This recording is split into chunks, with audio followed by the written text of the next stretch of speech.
So yeah, welcome to the BIM Project Managers Module 2 course, and thank you very much for attending. Today, Xin chào mừng anh chị và các bạn đến với cái buổi đào tạo về BIM cho quản lý dự án. Cái phần 2 thì phần 1 này thì đã được triển khai tại cái hồi tháng 11 năm 2019.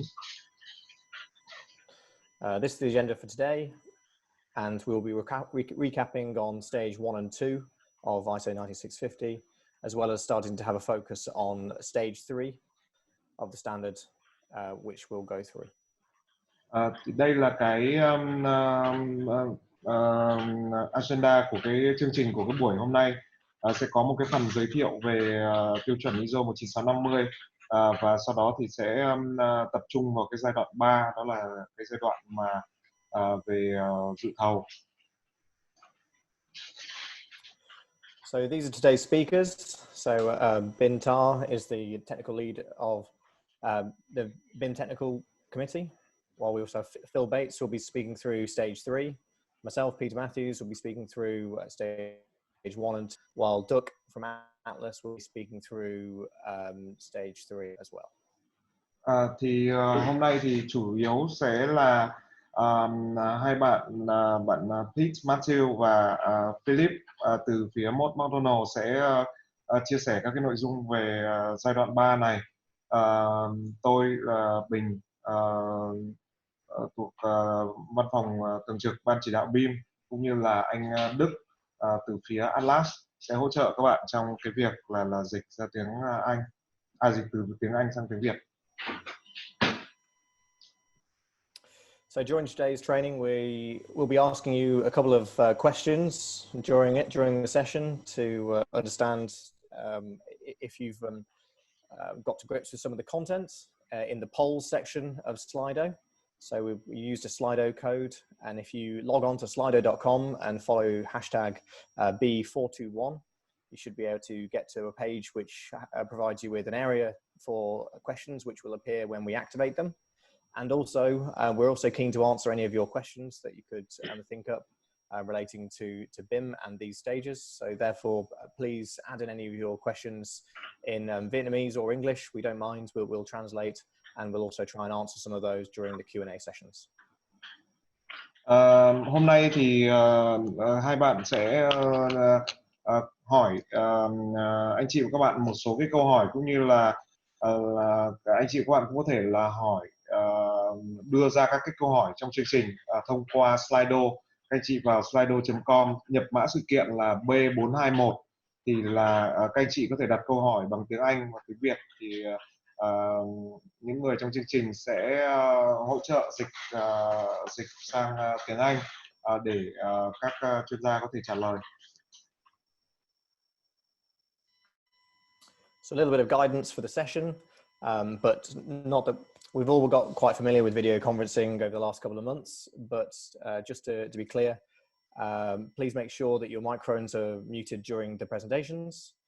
Please also use the Slido all the time. It's online the whole time, so please go on there and add in your questions. And also, we'll try and keep ourselves speaking one at a time to be clear as possible for you guys.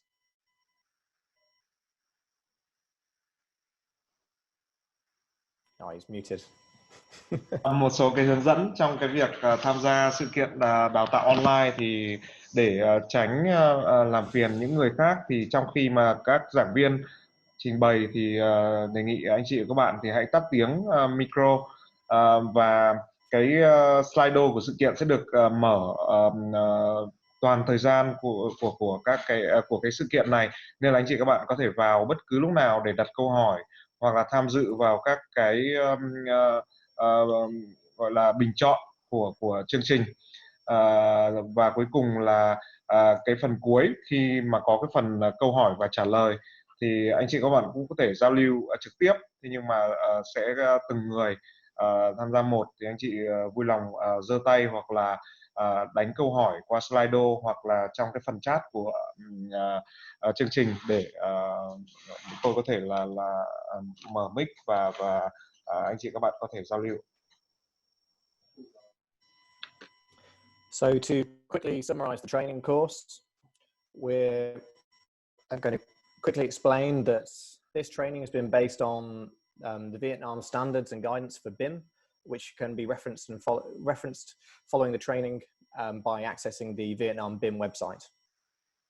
ISO 19650 is an international best practice standard for the management of information using BIM. The standard is currently being translated and published in Vietnamese by the Ministry of Science and Technology in 2020. Yeah, please go ahead, Pete.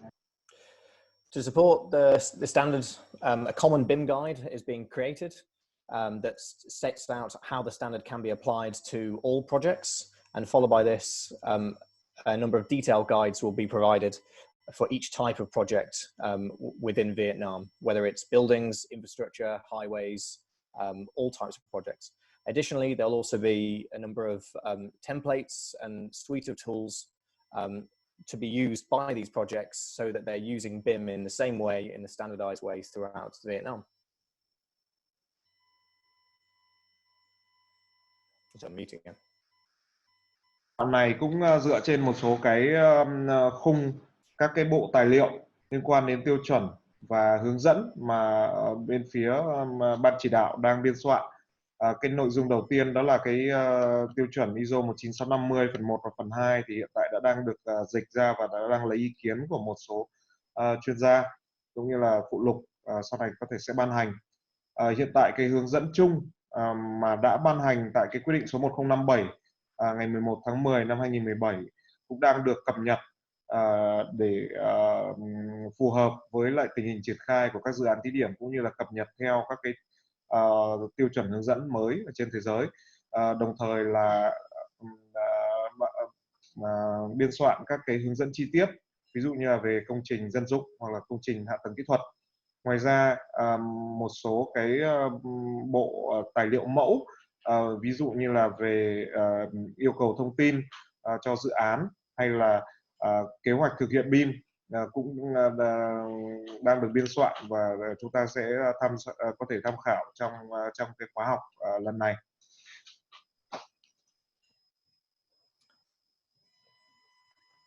Okay, so as shown in this slide, and which comes directly from ISO 19650, the standard sets out a number of key stages that a project will follow and how it deals with information management.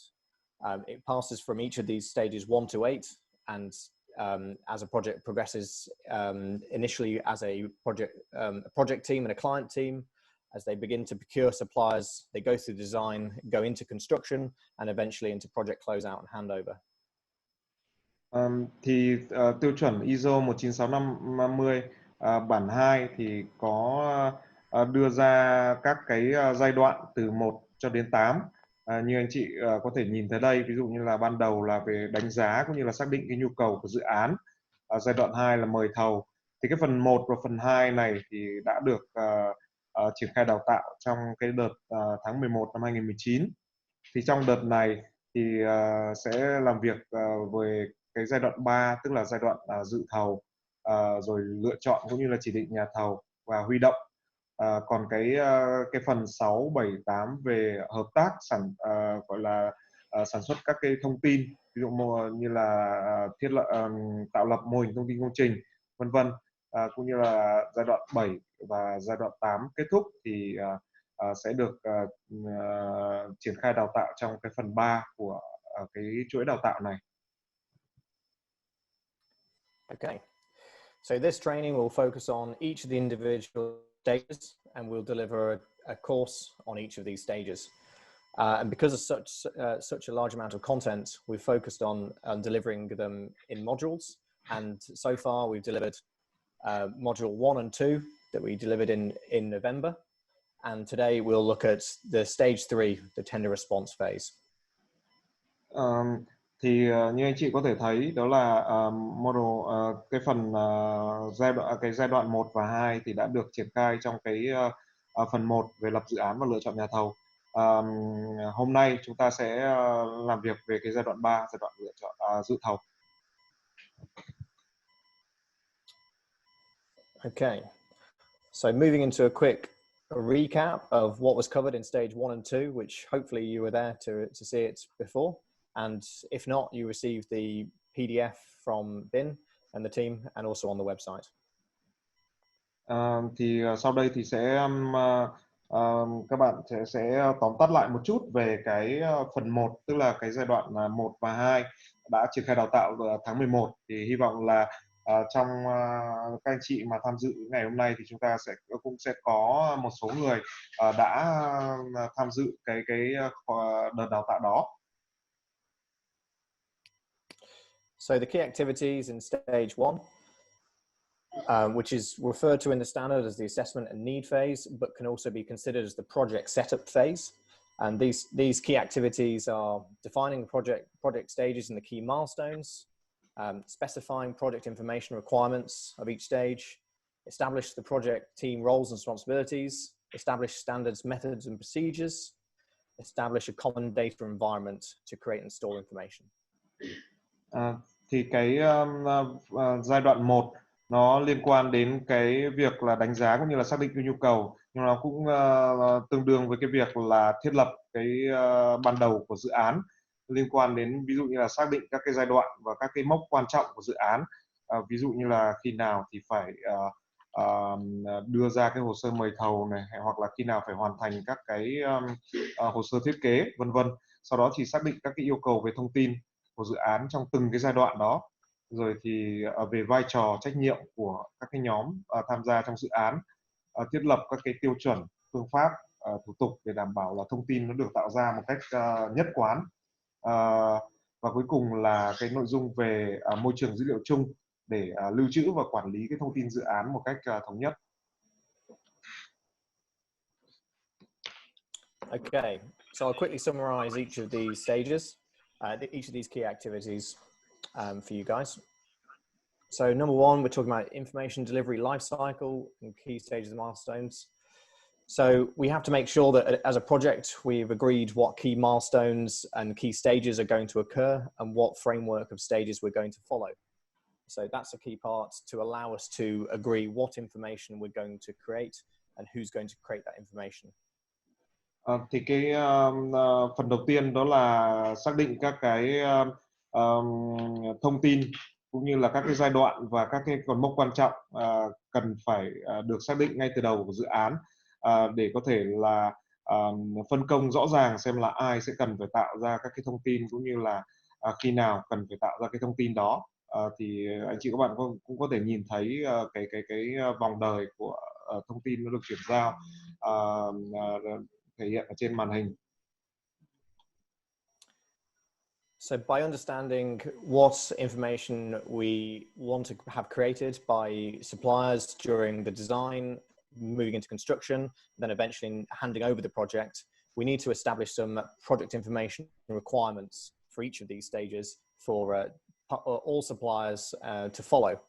And so that's the point of part 2, which is specifying and creating all of these requirements for all of the key parties involved in the project to follow. And these are referred to as project information requirements. Thì để trả lời cho cái câu hỏi mà bên phía chủ đầu tư hay là ban quản lý dự án muốn gì trong cái việc áp dụng BIM cho dự án, thì cần phải xác định những cái nội dung mà nó gọi là yêu cầu thông tin của dự án. Thì tại cái phần thứ 2 này thì nói về cái nội dung là xác định các cái yêu cầu đó như thế nào, hay là cái mối liên hệ giữa các cái yêu cầu khác nhau từ phía tổ chức hay là của dự án, là nó có cái sự liên quan như thế nào. So these documents are really key because they document all the key activities that are going to occur, who's going to be required to produce what information, what formats is that information to be provided in, and what is that information going to be used for by other parties, and what teams are going to be within the project.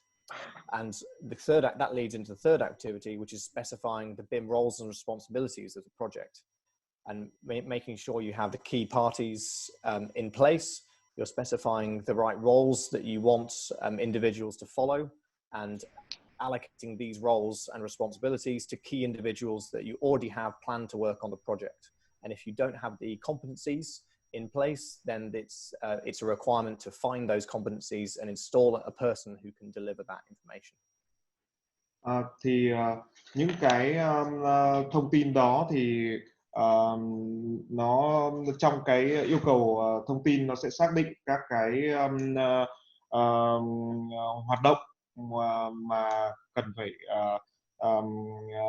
xây dựng thông tin cho cái dự án, cũng như là xác định xem là ai cần phải làm gì và vào lúc nào, thì nó sẽ dẫn đến cái phần 3, đó là về các cái vai trò và trách nhiệm.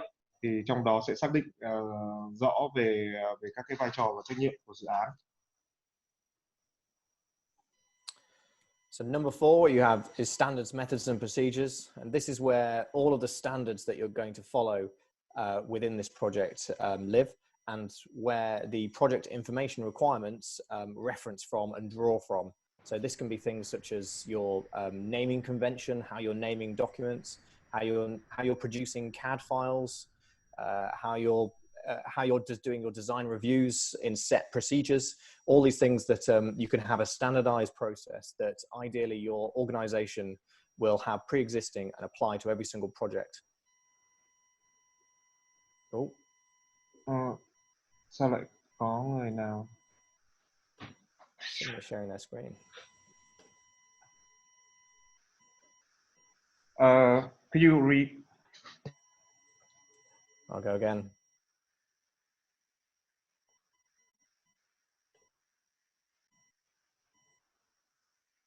Okay. So on number 4 is around standards, methods, and procedures. So this is all the standards that your project will follow and you'll reference in your project information requirements.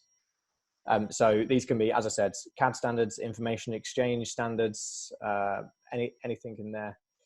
And these actually need to be created by either the organization or that owns these projects, but also can be referenced from government level, such as the BIM steering committee, if they're available, and for all projects just try and become more standardized. Cái nội dung tiếp theo, phần thứ 4 đó là liên quan đến các cái tiêu chuẩn, các cái phương pháp và quy trình, những cái được quy định cho dự án để làm sao tất cả mọi người có thể làm việc và phối hợp với nhau để tạo ra các cái kết quả mà được yêu cầu ở trong các cái yêu cầu thông tin mà chúng ta đã xác định trong cái bước 2. Thì các cái thành phần chủ yếu của cái nội dung này đó là những cái nội dung như cái yêu cầu đặt tên chẳng hạn, làm thế nào để mọi người có thể là tìm kiếm các cái file, các cái tài liệu, hoặc là xác định rõ là bên nào là người mà tạo ra cũng như là có trách nhiệm là quản lý các cái file hay là các cái tài liệu đó, và sắp xếp các cái file đó như thế nào.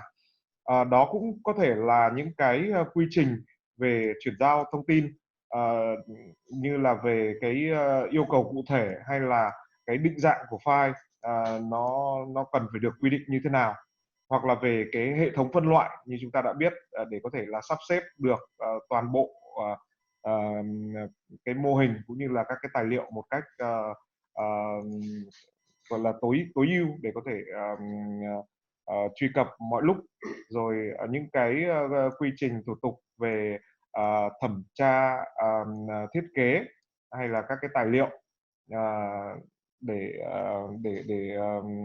có thể thực hiện theo các cái quy trình, và cuối cùng là cái tiêu chuẩn về xây dựng mô hình, các cái quy định ví dụ như là về cái tọa độ gốc, về cái phương hướng, về đơn vị, vân vân.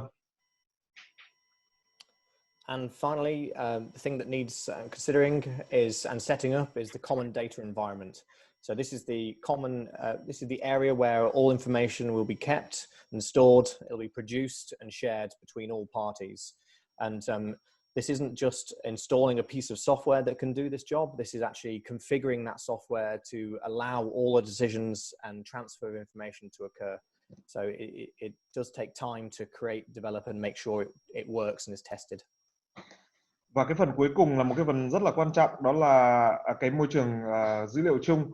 Thì như anh chị và các bạn cũng biết, thì cái môi trường dữ liệu chung này là cái nơi mà toàn bộ các cái dữ liệu của dự án sẽ được lưu trữ và chia sẻ ở đây.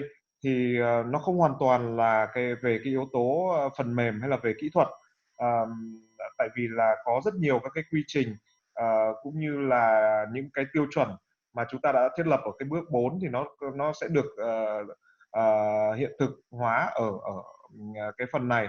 Chính vì thế nên là có rất nhiều các cái quy định cũng như là quy trình mà cần phải được thiết lập, chứ không phải chỉ là hoàn toàn là yếu tố là mua ở phần mềm hay là mua giải pháp là có thể là thực hiện được ngay. Okay, so key learning points from this stage are around we're able to observe and learn about project milestones, roles and responsibilities, standards, methods and procedures, and also touch on the beginnings of creating a common data environment. Thì những cái nội dung mà đã được trình bày ở cái nội dung giai đoạn 1 này, đó là tìm hiểu về những cái mốc quan trọng của dự án, hay là xác định các cái vai trò và trách nhiệm có liên quan đến BIM, tạo các cái tiêu chuẩn hay là các cái quy định, rồi quy trình, và cuối cùng là làm sao để thiết lập một cái môi trường dữ liệu chung. And by following the whole course, it allows us to develop certain key BIM deliverables, including the responsibility matrix, developing a team structure and BIM roles, the review procedure for designs, and also requirements for a common data environment. Thì khi mà tham dự cái khóa này, chúng ta sẽ có thể tạo ra được một số cái gọi là sản phẩm và hoặc là tài liệu cho dự án, ví dụ như là cái ma trận trách nhiệm, hoặc là cái cấu trúc của một cái nhóm triển khai thực hiện áp dụng BIM, cũng như là các cái vai trò ở trong nhóm đó, rồi thì một cái quy trình để rà soát, thẩm tra thiết kế, và cuối cùng là các cái yêu cầu cho một cái môi trường dữ liệu chung.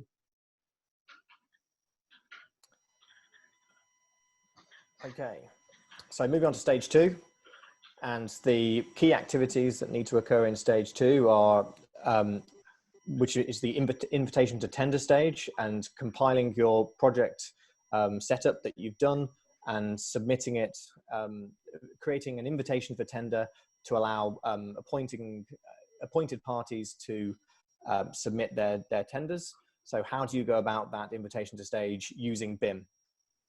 So what you have to do is you have to basically establish those exchange information requirements for that specific appointment. You have to assemble all your reference information together and establish your tender response requirements from the tenderers, and also compiling all the contractual documents together in one place as well. Thì cái giai đoạn 2 đó là cái giai đoạn mời thầu. Thì trong cái giai đoạn này sẽ bao gồm các cái nội dung, đó là đưa ra các cái yêu cầu thông tin trao đổi có liên quan đến cái gói thầu đó, mà chúng ta vẫn gọi là trước đây thì gọi là yêu cầu thông tin của chủ đầu tư, cũng có tên là AR. Bây giờ thì nó trong ISO 19650 thì cái AR này nó là dành riêng cho từng cái gói thầu một.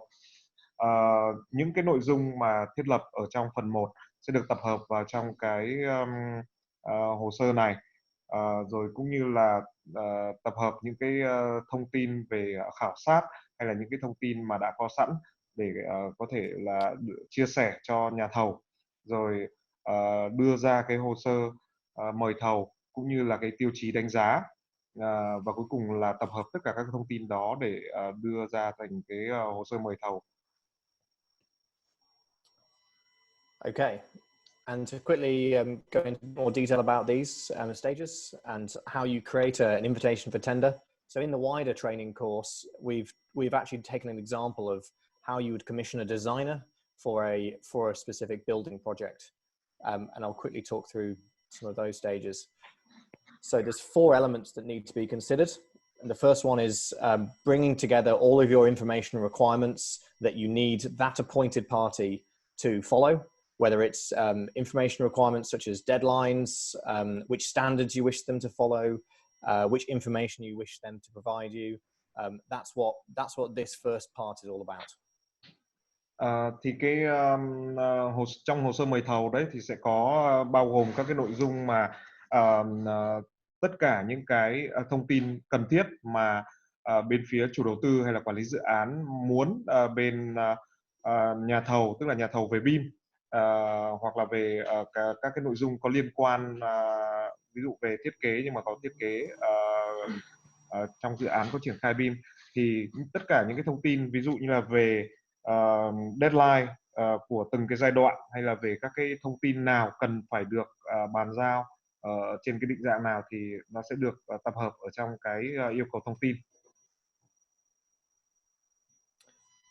Okay, the second component you need to provide for a tenderer is all of the existing reference information and shared resources available on that project, and making it available for a tenderer to supply, to review and price up that project. So this will be all as-built drawings, all existing survey information, all health and safety files or existing asset manuals.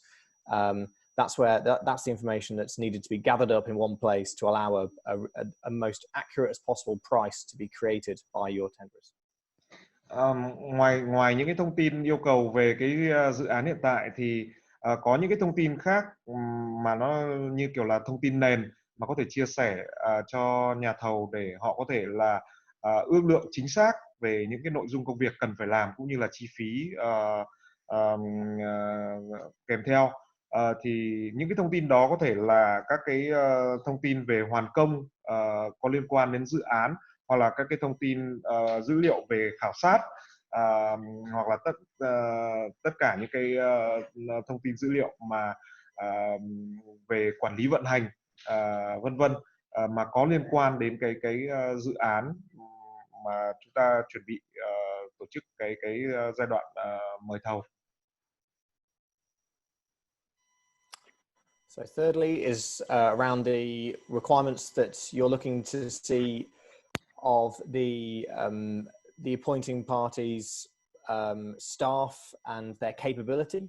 So the skills that their team will bring, showing that they are able to do what the project demands, showing they have the capability, the supporting IT resources, and that's also in this part you should include the tenderer evaluation criteria, so showing them how you will mark each of these tenderers when they supply their bids. So that's what goes in this part. Và sau đó là đến các cái tài liệu khác, ví dụ như là cái đánh giá năng lực của nhà thầu về cái việc là năng lực liên quan đến BIM, năng lực về IT, hay là năng lực các cái nguồn lực khác mà nhà thầu cần phải chứng minh cho phía chủ đầu tư hoặc là ban quản lý dự án biết để có thể đánh giá, cũng như là những cái tiêu chí mà sẽ đánh giá để xem là các cái nhà thầu sẽ được chấm điểm như thế nào. And finally, all of these pieces of information that you require to go into your invitation to tender need to be put together in a agreed contract configuration. So you're including in there your requirements, the standards that you're following, the contractual conditions, and also that all sits beneath the lead contract that you're looking to establish with a commission party. Và tất cả những cái nội dung, các cái tài liệu đó thì cần phải được tích hợp vào, ví dụ như là những cái tiêu chuẩn, những cái quy trình chúng ta thiết lập ra, yêu cầu thông tin chúng ta thiết lập ra, thì nó sẽ được tích hợp vào trong các cái thông tin về hợp đồng hay là các cái tài liệu khác của dự án. Okay. So key learning points from this stage, and so what this stage looks to deliver is showing you what the component parts are of an ITT, and then how to create them. Basically, whether it's your information requirements, your standards, how to gather that reference information, whether it's or also looking into the contract and how to put that together in the way that's led by a Vietnam BIM steering group methodology and aligning with the legal and technical framework of Vietnam.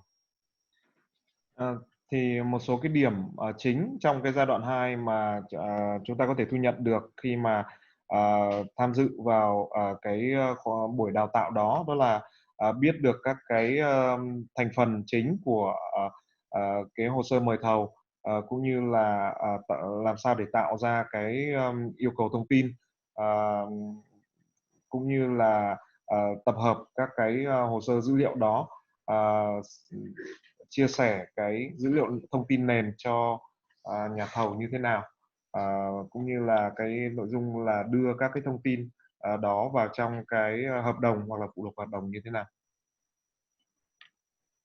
Additionally, some of the exercises that we've developed in this stage allow people to create some of these key documents as well, and provide access to some of the templates for the evaluation criteria, for example, and also templates for the employer's exchange information requirements and project standards.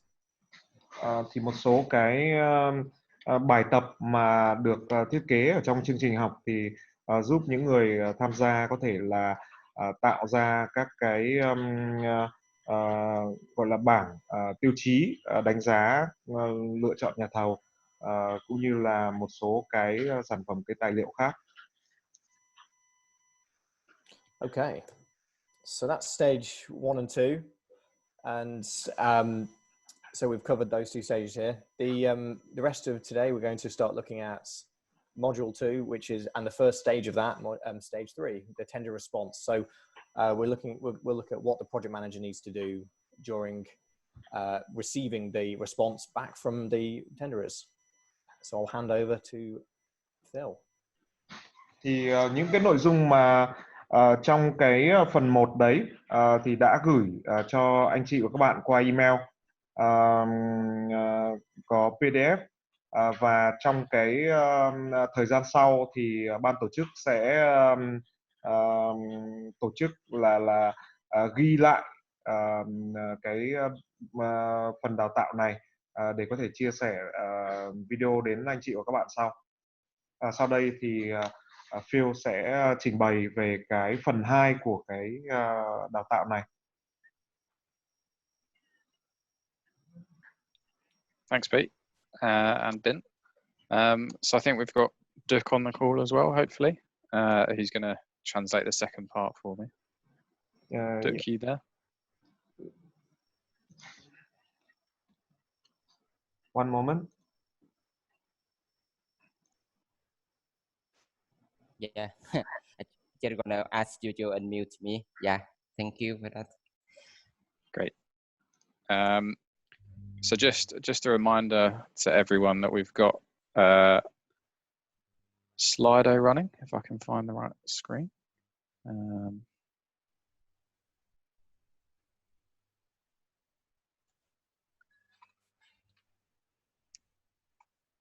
Yeah, so just a reminder that we've got Slido running, and there's been a couple of questions in the Slido so far. So if you've got any more questions, yeah, just to post them on there. I think I've answered one of them so far, on what the difference is between the procurement process for a BIM project and a non-BIM project. So just pointing out that basically it should be the same broadly. So you could develop, the ISO can be applied to projects that aren't using sort of 3D modeling and BIM models, just as equally as it can be applied to sort of, those type of projects. So you could write a set of information requirements for any project that's specified all the deliverables at each stage and each milestone. Thì đây là một cái lời nhắc nhẹ cho các anh chị là mình vẫn còn cái slide đồ ở đây, thì các anh chị có muốn post cái câu hỏi gì thì xin mời tham gia vào cái trong conversation này. Thì đầu tiên là một cái câu hỏi cũng khá thú vị về cái một các bạn không đưa tên ở đây, thì ghi là đều có sự khác nhau giữa cái quy trình giữa một cái dự án mà với BIM hoặc là và một cái dự án không có BIM. Thì Phil có trả lời là theo như cái quy trình ISO 19650 thì cái quy trình này có thể áp dụng cho cả dự án BIM và lẫn không BIM. Chẳng qua nó một cái quy trình về quản lý thông tin và nó sẽ thiết lập lên những yêu cầu về dự án, bất kể nó cái dữ liệu sau cùng là mô hình BIM hay là không. Thì cũng đồng thời đó sẽ có những cái thiết lập cột mốc dự án cần đáp ứng và những cái cột mốc dự án mà chủ đầu tư cần phải nhận được phản hồi từ các bên tư vấn. Thì về cơ bản thì nó không có sự khác nhau.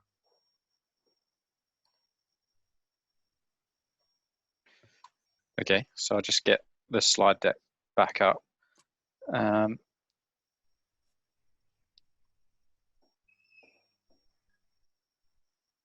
Okay. So this is the start of module 2. So we did that recap because we realized a lot of the people that are on the call haven't or didn't get an opportunity to participate in module 1. So we wanted to just give a bit of a short recap on this call. We will be doing sort of a full recording of module 1 that you can access online.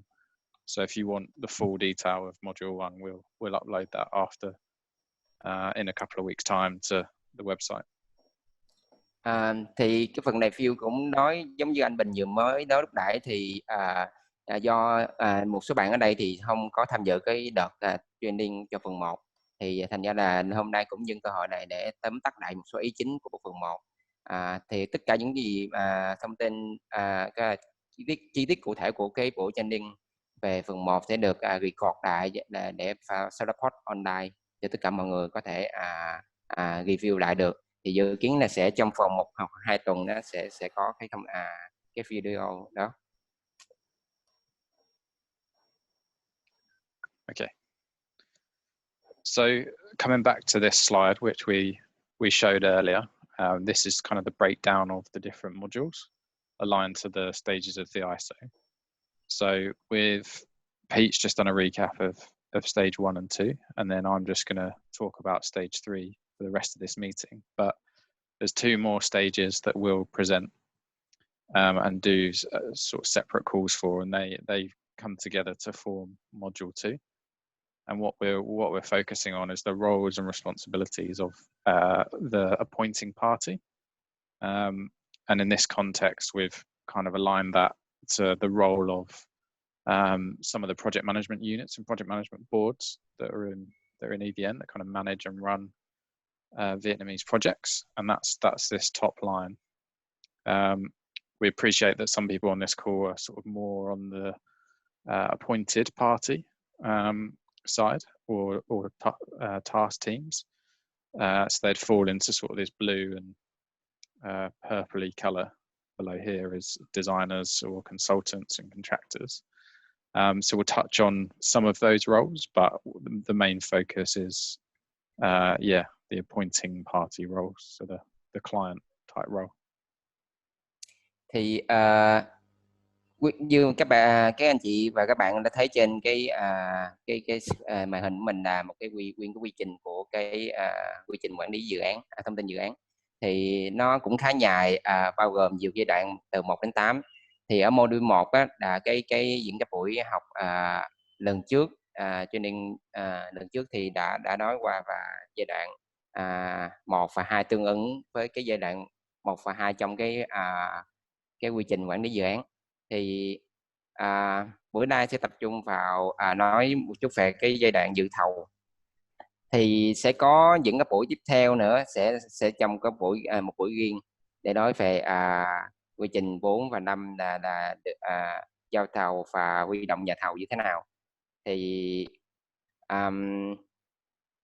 ở giai đoạn giao thầu sẽ tập trung có thể nói về những cái vai trò của cái đơn vị ban quản lý dự án, đồng thời là sau đó sẽ triển khai về những cái đơn vị tư vấn chính và tư vấn phụ. Tại vì Phiêu nghĩ là ở đây các anh chị các bạn ở đây chắc là cũng nhiều phần lớn là từ bên đơn vị tư vấn, thì chắc là buổi nay sẽ không tập trung nhiều vào cái vai trò đó, mà là sẽ nói về cái quy trình dự thầu nhiều hơn.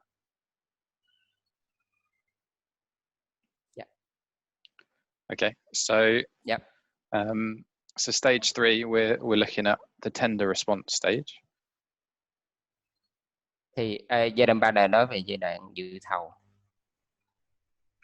So I'll start with just running through the purpose of this stage and the sort of key actions of the different parties. Thì mình sẽ nói sơ về mục đích của giai đoạn và các hoạt động chính cho tất cả các bên. So coming back to this diagram that Pete showed earlier, so we're coming to the end of the procurement stage, and this phase is really looking at once the requirements documents have been issued in the tender or the request for proposal. This is the point at which consultants and contractors are responding to those requirements, and the client is ultimately selecting someone to undertake that particular contract. So whether it's a design phase or construction or something like that, they're evaluating their tender proposal and selecting the person to ultimately deliver the project. Thì ở giai đoạn kết thúc cái giai đoạn invitation, cái là mời thầu á, thì ở đây thì các người chủ đầu tư sẽ mong đợi các bên dự thầu sẽ phải trả lời và là đáp ứng những cái yêu cầu trong cái yêu cầu thông tin của cái bên chủ đầu tư. Thì cái giai đoạn này cũng khá quan trọng, thì nó sẽ đánh giá được cái năng lực của cái nhà thầu, liệu họ có đủ khả năng để thực hiện cái dự án không. Yeah. So the tender response, as I said, is a direct response to the exchange information requirements, which we covered off in module 1. It's a chance for the designers or contractors, the people that are going to try and undertake the project, to showcase their sort of BIM capability and competency to deliver the project against those requirements. And the way they do that is via a BIM execution plan. So there's a pre-appointment BIM execution plan, which is where the bidder would set out how they're going to deliver the BIM requirements. And for project managers, this basically enables them to assess different supply chain teams and compare their capability across sort of different bidding teams to ensure that they can select a team that's got the right competencies. And this could be either one bidder, or it could be a series of teams that have put proposals forward. So today we're going to cover methodologies on what's included in the execution plan, and then how to maybe go about evaluating it. Thì ở giai đoạn hồ sơ dự thầu này, thì đây là cái hồ sơ mà mà các bên dự thầu sẽ phản hồi trực tiếp đến đơn vị dự thầu, cụ thể là cái yêu cầu thông tin của chủ đầu tư và yêu cầu dự án. Thì các nhà thầu, tất cả các nhà thầu sẽ có cơ hội tham dự, và để mà họ đạt được cái job á, thì họ phải thể hiện được cái năng lực của họ thông qua việc những cái kinh nghiệm của họ trong dự án BIM, và những cái năng lực của họ về IT, về phần mềm, vân vân các thứ. Thì về sau những slide sau mình sẽ nói cụ thể hơn. Và đồng thời nó cũng phải thực hiện ghi lại những cái kế hoạch thực hiện BIM như thế nào. Nó thiết lập một cái kế hoạch thực hiện BIM trong tiếng Anh gọi là Appointing BIM Execution Plan. Nó một cái hợp đồng, một tài liệu mà thể hiện chi tiết cái quy trình, rồi những cái thông tin, những cột mốc dự án để lắp, mục đích là phản hồi lại những cái yêu cầu trong cái yêu cầu của chủ đầu tư, yêu cầu thông tin của chủ đầu tư. Thì tại sao nó là quan trọng với nhà thầu, chủ đầu tư của dự án? Thì tại vì nó cho phép tất cả các bên dự thầu đều có cơ hội có cơ hội cạnh tranh công bằng, thì miễn họ thấy được các năng lực của họ và ở một cái giá tốt nhất và cạnh tranh nhất, đồng thời có những cái chứng minh được cái năng lực của họ trong việc thực hiện cái gói thầu đó một cách triệt để và dứt khoát, và đồng thời đạt được cái deadline của mong muốn và những cái mục tiêu của dự án. Thì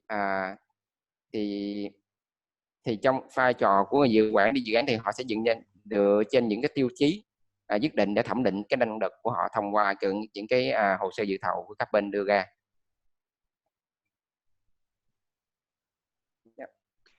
Okay, so the ISO sets out a number of activities that would be undertaken by the lead appointed party. So this, if you read the ISO document, it really focuses on tasks that are for the bidder and on how they should go about creating the BIM execution plan and selecting their team to deliver the project requirements. So there's a number of tasks listed here for them to follow to develop their tender response. But what we're really interested in is the role of the appointing party. So that's what the rest of this training is focusing on. Thì nếu các bạn đã từng đọc qua ISO 19650 thì đây là tất cả những cái những cái bước cụ thể, gọi là những cái bước mà phải thực hiện trong cái giai đoạn mà thiết lập dự thầu này. Thì nó tập trung vào việc mà các bên dự thầu phải thiết lập cái bản kế hoạch thực hiện BIM trước hợp đồng giao thầu để thể hiện được năng lực của họ. Và ở trong cái buổi hôm nay thì Phil sẽ tập trung vào vai trò của cái người chủ đầu tư như thế nào trong việc mà thiết lập trên cái hồ sơ dự thầu này. Okay, so the next couple of sections that we're going to cover. So we're going to talk through the contents of the BIM execution plan at the pre-appointment stage. Talk about some methodologies for evaluating it, and then just summarize with sort of the process of selecting a capable supplier. Thì hôm nay có 3 cái điểm chính sẽ tập trung vào, đó là đầu tiên là các nội dung của cái bản kế hoạch thực hiện dự án BIM trước hợp đồng giao thầu, và đồng thời là những cái tiêu chí và những cái quy trình để đánh giá cái kế hoạch thực hiện BIM đó, là phải đánh giá năng lực của nhà thầu, đồng thời là cuối cùng là chọn lựa nhà thầu dựa trên những tiêu chí nào. Yeah. And this bit is just a bit of a reminder that the BIM execution plan forms part of the wider tender response. So you might have multiple bid submissions from multiple teams, and I guess specifically for the BIM aspect and the response to the exchange information requirements is to look out for and require bidders to submit a BIM execution plan as part of their tender return. So this is just a pointer to look out for that, and make sure it's specified in your procurement documents. Thì cái hồ sơ gói thầu, cái hồ sơ mời thầu sẽ bao gồm nhiều cái tài liệu và nó đáp ứng được cái gọi là yêu cầu phản hồi trực tiếp về yêu cầu trao đổi thông tin của cái người chủ đầu tư. Thì cái gọi là bản hợp đồng thực hiện BIM, việc kế hoạch thực hiện BIM trước hợp đồng giao thầu chỉ là một phần trong đó. Nhưng mà hôm nay thì chắc là mình sẽ tại vì cái nó khá quan trọng, thì chắc là mình sẽ tập trung vào phần này.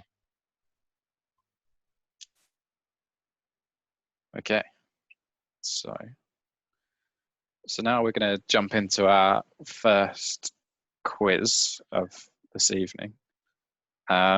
So hopefully everyone's managed to get onto Slido and access it. Bin, I don't know if you need to make the quiz live for this section. Yeah, the section 3.1, correct? Yeah.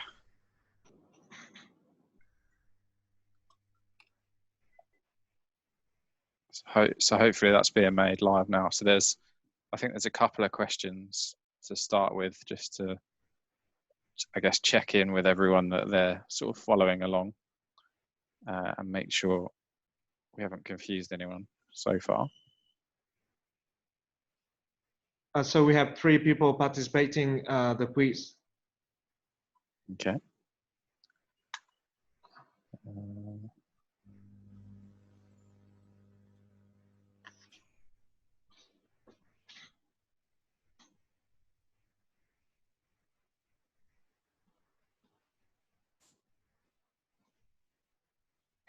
So hopefully this will update shortly.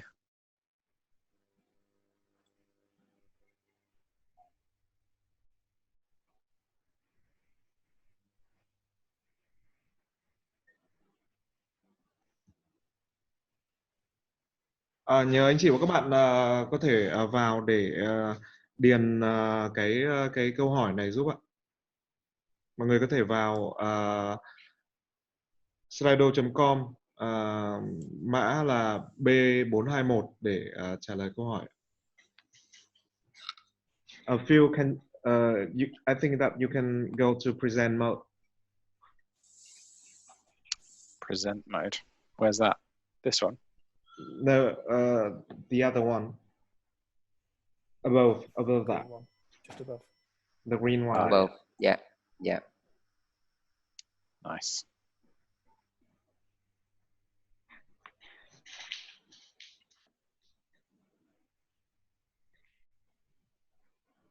Can I see results on this page?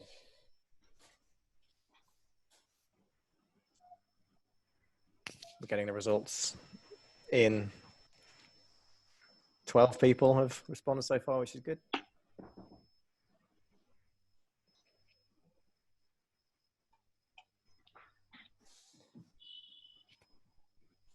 So right now people are still voting. So yep. Nhờ anh chị và các bạn có thể vào thêm để trả lời câu hỏi được không ạ?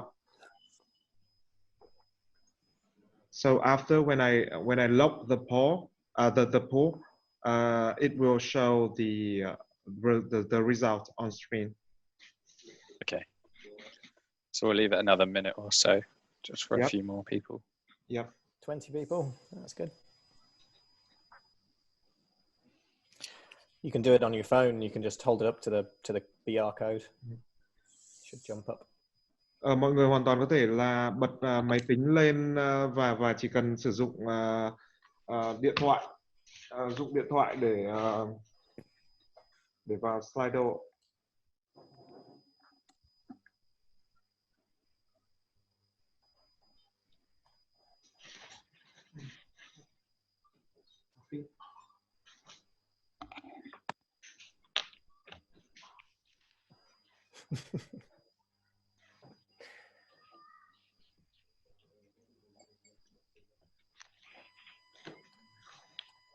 Mọi người có thể điền thêm câu hỏi được không ạ? Điền thêm form được không ạ?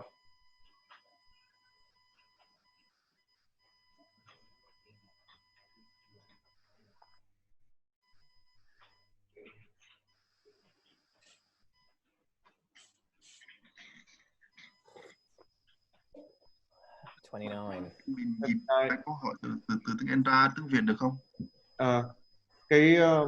Anh Đức có thể dịch câu hỏi từ tiếng Anh sang tiếng Việt được không ạ? Ok. Thì ở đây là câu hỏi là cái mục đích của cái việc mà tài liệu thực hiện BIM, kế hoạch thực hiện bản kế hoạch thực hiện BIM mà trước hợp đồng trước giai đoạn mời thầu là gì? Thì có 3 câu trả lời ở đây, thì các anh chị các bạn có thể chọn. Đầu tiên đó là một tài liệu chung chung thôi, để mô tả cái việc các bên dự thầu có làm cách nào, họ sử dụng BIM như thế nào.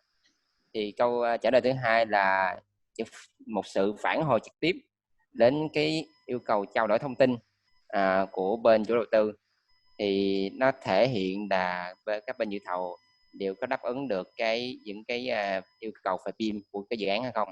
Và cuối cùng là tôi không biết gì hết.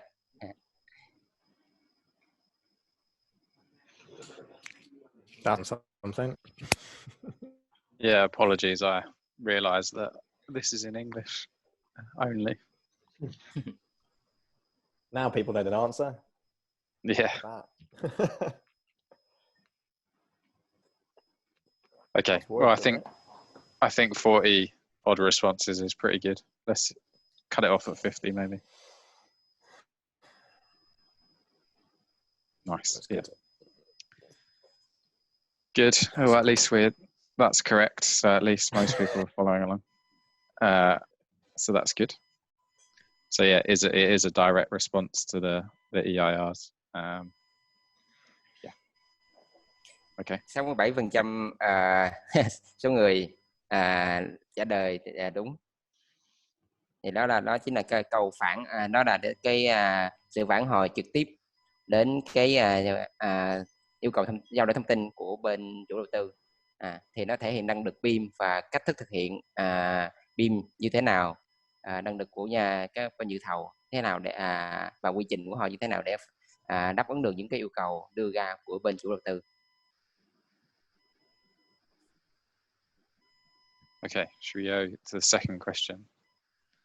And then maybe if Duke translates it, we can get through it a bit quicker. Dạ. Thì đây là câu hỏi thứ hai, thì là ai sẽ chịu trách nhiệm trong việc thiết lập cái bản kế hoạch thực hiện BIM trước giai đoạn dự thầu. Thì từ trên xuống là đầu tiên là bên chủ đầu tư, tiếp theo là bên lead appointed party, là có thể dịch là bên tổng thầu. Tổng thầu họ có thể chỉ định những thầu phụ. Rồi appointed party là bên cái thầu chính, hoặc là có thể là những thầu phụ bên dưới đó nữa. Rồi honorable là tất cả những người trên đó đã điều cập phía trên. Và cuối cùng là không biết.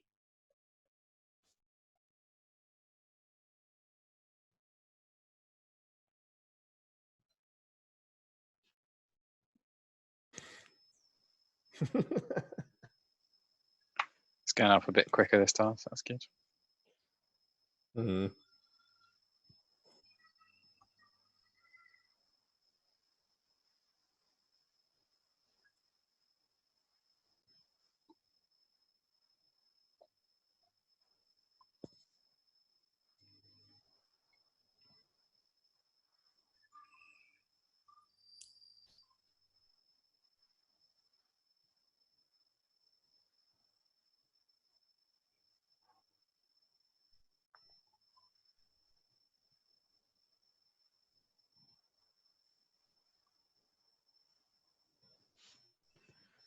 $45 is a good amount. Should we stop it there?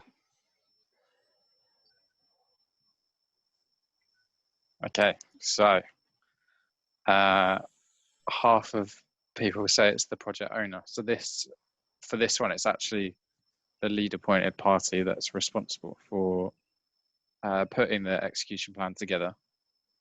The appointing party would review it and evaluate it, but yeah, it's the bidder or the person putting together the tender response who would write the BIM execution plan.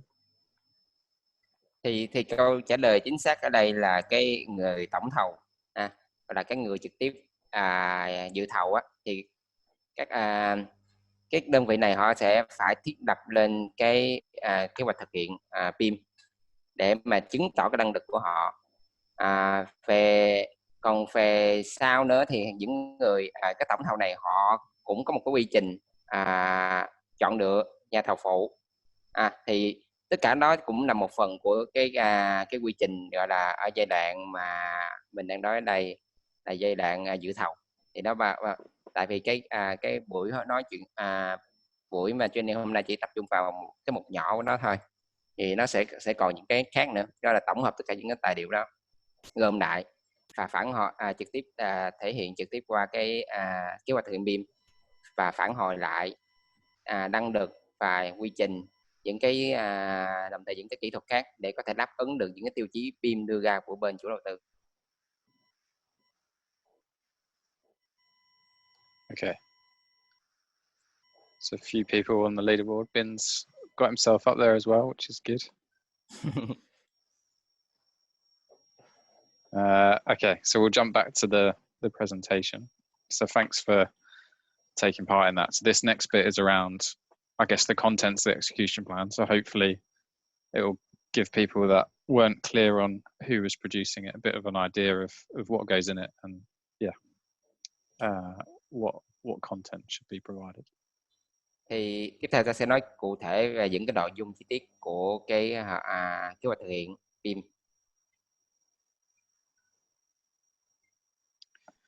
Great. So as we've kind of already explained, the appointing party sets out in their EIR the kind of milestone deliverables for each work stage and the level of information need. So that would be like the detail in the model and the graphical detail and the information in the model and that kind of stuff. So that's what's broadly covered in module 1. And then, as we've just found out, the appointed party will basically look at those requirements and respond to that in the BIM execution plan. So they'll identify the key deliverables that are listed and look at the team that they've got to deliver that information on the project. Thì yêu cầu thông tin của dự án ở đây là những cái đưa ra của bên chủ đầu tư, hoặc là nếu mà chủ đầu tư nếu mà họ có năng lực thực hiện thì họ sẽ chọn một cái bên tư vấn trung gian. Thì ở đây đưa trong ví dụ ở đây là ban quản lý dự án đó, họ sẽ đưa ra những cái cột mốc và cho việc đòi hỏi phải được cung cấp thông tin trong từng giai đoạn của cái dự án, và đồng thời là mức độ thông tin cần phải cung cấp là hai đã từ level of information mà mình hay nghe đó. Thì từ cái bên phía tổng thầu sẽ phải đưa ra những cái cột mốc chính xác, đó là cái ngày mà chính xác phải ở những ngày cụ thể để cho từng cái có là những ngày cụ thể để nộp bài của đâm ra là vậy. Thì đồng thời là phải xác định được những ai có năng lực trong nhóm để cung cấp những cái mức độ thông tin theo yêu cầu của bên chủ đầu tư hoặc là bên đơn vị quản lý dự án đưa ra. Okay, so this is an example of the contents sort of list that would go into a pre-appointment BIM execution plan. So this document is quite high level at tender stage. So it doesn't have all the detail on how the designer or contractor would go about executing BIM on the project, but it gives a high level overview of what kind of BIM uses they're going to apply on the project, what their delivery team looks like, and how they're going to sort of deliver the project information. So we'll cover off a few of these to explain in a bit more detail. But also at a national level, we're developing some templates that we'll share with everyone on the call, and it'll get uploaded to the website so that you've got a kind of starting point to help produce an execution plan in the future. Okay. Vậy đây là tất cả những cái mà ở những cái nội dung chính ở mức độ gọi là vĩ mô hoặc là mức độ cao. Thì về chi tiết thì mỗi cái từng cái một cái kế hoạch thực hiện dự án thì nó sẽ hơi khác nhau. Tại vì nếu các anh chị các bạn đã từng đọc qua những cái BIM Execution Plan thì có thể là nói là 10 dự án sẽ 10 dự án là hoàn toàn khác nhau. Nhưng mà nó sẽ có những cái nội dung chính yếu Dư đã thể hiện trên cái màn hình ở đây, thì bao gồm tóm tắt rồi sơ đồ tổ chức, giờ lý lịch nghề nghiệp của từng cái những cái key member, những cái người chủ chốt trong việc quản lý và thực hiện dự án, quản lý trao đổi thông tin, đồng thời là đưa ra những mục tiêu dự án, rồi mang trách nhiệm cụ thể, phân những cái hạ tầng kỹ thuật và những phần mềm này nọ để mà đáp ứng được yêu cầu trao đổi thông tin. Thì ở mức độ mà quốc gia thì ta Phil và bên ban tổ chức thì cũng đã thiết lập lên những cái gọi là cái tài liệu mẫu để cho việc vận dụng ứng dụng rộng rãi hơn cho các đơn vị tư vấn và đơn vị quản lý dự án.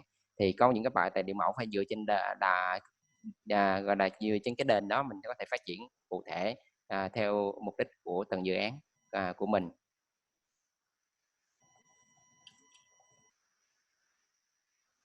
Okay, so for today, these are the bits that we're going to focus in on, and these are the kind of the key elements of the execution plan that the project manager who's evaluating it needs to look at and consider. So that will cover sort of the delivery team, and then the information delivery strategy and the standards, methods and procedures. Thì hôm nay mình sẽ đi lướt qua một số cái ý chính tại vì không có thời gian để nói hết. Thì cụ thể ở đây sẽ có nói về sơ đồ tổ chức, thiết lập sơ đồ tổ chức như thế nào của một đơn vị, của một bên thực hiện dự án, rồi những cái xíu lý lịch của từng cá nhân trong đó, đồng thời là cái information delivery strategy là những cái thông tin chiến lược, những chiến lược cung cấp thông tin để đáp ứng cho yêu cầu mà trao đổi thông tin mà chủ đầu tư hoặc là đơn vị quản lý dự án đưa ra, đồng thời là những cái ma trận trách nhiệm ở cấp cao. Còn ma trận trách nhiệm chi tiết thì về sau sẽ được phát triển thêm, và đồng thời là những cái tiêu chuẩn, những cái quy trình này nọ để thực hiện dự án. Okay, so the first bit is the delivery team. So within the execution plan, you'd expect to see an organization chart that shows the full sort of delivery team. So this might be formed of one design consultant or multiple design consultants, and you'd expect them to be split into either different task teams for packages of work or disciplines, or however the project's kind of set up. But you'd also expect to see some specific BIM roles and responsibilities. So things like a BIM manager or BIM coordinators or modelers would be referenced in the organization chart. And for those people, you'd want to see some CVs or resumes to demonstrate that they've got the capability to deliver the BIM requirements that have been specified on the project. Thì đây là cái bên trái, hình bên trái là cái sơ đồ tổ chức mà của bên thực hiện dự án. Thì cái đây là chẳng qua thì nó trích xuất, nó cũng tương ứng với sơ đồ tổ chức công ty thôi, thì nhưng mà nó tập trung vào về khía cạnh dự án hơn. Thì nó sẽ thể hiện hết tất cả những cái người nhân vật chủ chốt trong việc thực hiện dự án, đồng thời nó nhấn mạnh vào những vị trí cốt yếu như là ví dụ như cái người BIM manager là ai, rồi ai sẽ phụ trách hỗ trợ cho họ, và cái project team, người thiết kế là ai, người gom thông tin để đẩy thông tin lên xuống này nọ là ai là người project director, vân vân. Đó thì tất cả những người đó phải được minh bạch và rõ ràng, tại vì nó phải những dự án BIM này thì mọi thứ phải rõ ràng để biết là ai là truy xuất cái gì, ai đang nhập cái gì, và đảm bảo thêm thông tin được truyền đổi được dứt quán, và gọi là không bị bỏ sót này nọ. Và đồng thời nó đi kèm với đó là những cái CV lý lịch trích ngang chi tiết của từng cá nhân tương ứng trong cái sơ đồ tổ chức đó. Thì họ thể hiện tất cả những cái gọi là tên tuổi, rồi số năm kinh nghiệm làm gì trong lĩnh vực BIM, rồi những dự án đã thực hiện qua, vân vân. Okay. Yep. So the second bit is the information delivery strategy. So this bit's really looking at, has the project team or bid team understood the information requirements, and have they written into the execution plan a response on how they're going to deliver those requirements. So you might have in the EIR, you might have specified some specific BIM uses, like clash detection or 4D modeling, or 5D cost estimation, that kind of thing. And what we really want to check at this point is, have the bidders included for undertaking those activities to meet those requirements. And then similarly for the goals and objectives that have been set in the EIR, have they been included in the execution plan? And has the delivery team sort of said that they're gonna comply with that requirement on the project? Thì tiếp theo là về cái chiến lược cung cấp thông tin của các bên tổng thầu để đáp ứng những cái yêu cầu trong yêu cầu trao đổi thông tin của bên chủ đầu tư và đơn vị quản lý dự án đưa ra. Thì đơn vị quản lý dự án phải xác định cái là trong cái yêu cầu quản lý thông tin đó. Cụ thể cái này trong cái buổi đầu tiên buổi training đầu tiên đã nói sơ qua rồi, thì họ sẽ phải xác định những cái yêu cầu cụ thể như là cái mục đích sử dụng là gì, đều có dùng cho việc giải quyết xung đột giữa các bộ môn không, nếu dùng cho việc bốc dự toán không, hay là dùng cho việc quản lý về gọi là quy trình thi công hay không. Đó thì tất cả những cái đó được nêu rõ trong cái yêu cầu quản lý yêu cầu trao đổi thông tin của bên chủ đầu tư hoặc là ban quản lý dự án. Thì trong cái việc trong cái kế hoạch thực hiện dự án BIM BIM Execution Plan thì phải được thiết lập để phản hồi hết tất cả những cái yêu cầu trong cái yêu cầu trao đổi thông tin của các chủ đầu tư đưa ra. Thì cụ thể hơn nếu mình nói về chi tiết thì có thể là sẽ có những cái ràng buộc, như là trong cái hoạch thực hiện BIM họ sẽ phải ghi rõ ra cái mục này là phản hồi cho cái mục nào tương ứng trong cái yêu cầu trao đổi thông tin EIR của khách hàng. Có những cái nó có những cái mức độ yêu cầu tới chi tiết dạy trong việc thiết lập cái hoạch thực hiện BIM cho một số dự án cụ thể nào đó. Và điều này là cho cái nhà thầu những cái mục tiêu rõ ràng cụ thể, cái bên đơn vị dự thầu những mục tiêu cụ thể để họ thể xác định ngay từ lúc mà họ dựng cái hồ sơ mời thầu đó. Họ dựng rồi họ biết là mục đích của chủ đầu tư là gì, họ đồng thời họ sẽ thiết lập lên những cái là dân lực, rồi những cái phương án, rồi đồng thời những cái cơ sở hạ tầng và phần mềm để đáp ứng được cái nguyên tắc trao đổi thông tin, yêu cầu trao đổi thông tin của bên chủ đầu tư. Cool. So one of the really key parts of the BIM execution plan at pre-appointment stage is the responsibility matrix. So what this does is describe how the bidder is intending to break down the models. So in this example, the models have been broken down into different disciplines, but it could also be packages of work or different buildings or different projects altogether. And then they've included the milestone date when that model will be shared. So there's a kind of breakdown of the models. There's a milestone date for every model and when it will be submitted, what work stage that aligns to. Oh, I jumped ahead. And then who in the project team is responsible for delivering it, much like the org chart. So this should relate to the organization chart that we talked about earlier. So this is one of the main things that a project manager would want to see in the execution plan. Thì cái tiếp theo là cái mang trận trách nhiệm cấp cao.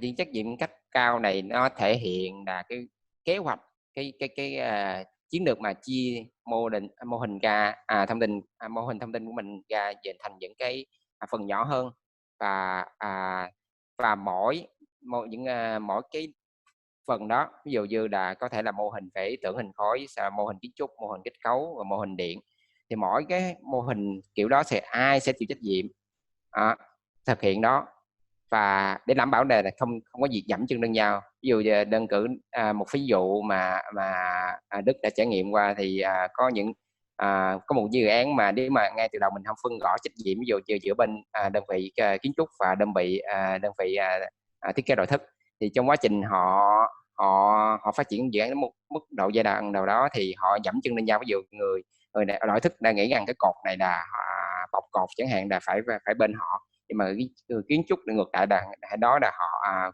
cái đó phải thuộc về bên họ. Thành ra trong quá trình giải quyết xung đột trong giai đoạn giải quyết xung đột á, thì những cái vấn đề đó nó cứ gọi là những cái cấu kiện nó cứ lặp đi lặp lại trong cái mô hình đó, thì nó sẽ gây ra những cái tổn thất và tốn thời gian mình phải sửa lại.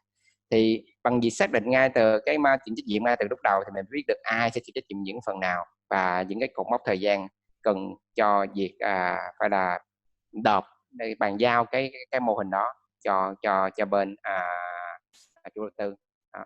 Và nó tương ứng với là những cái giai đoạn thiết kế nào trong cái giai đoạn thiết kế của mình.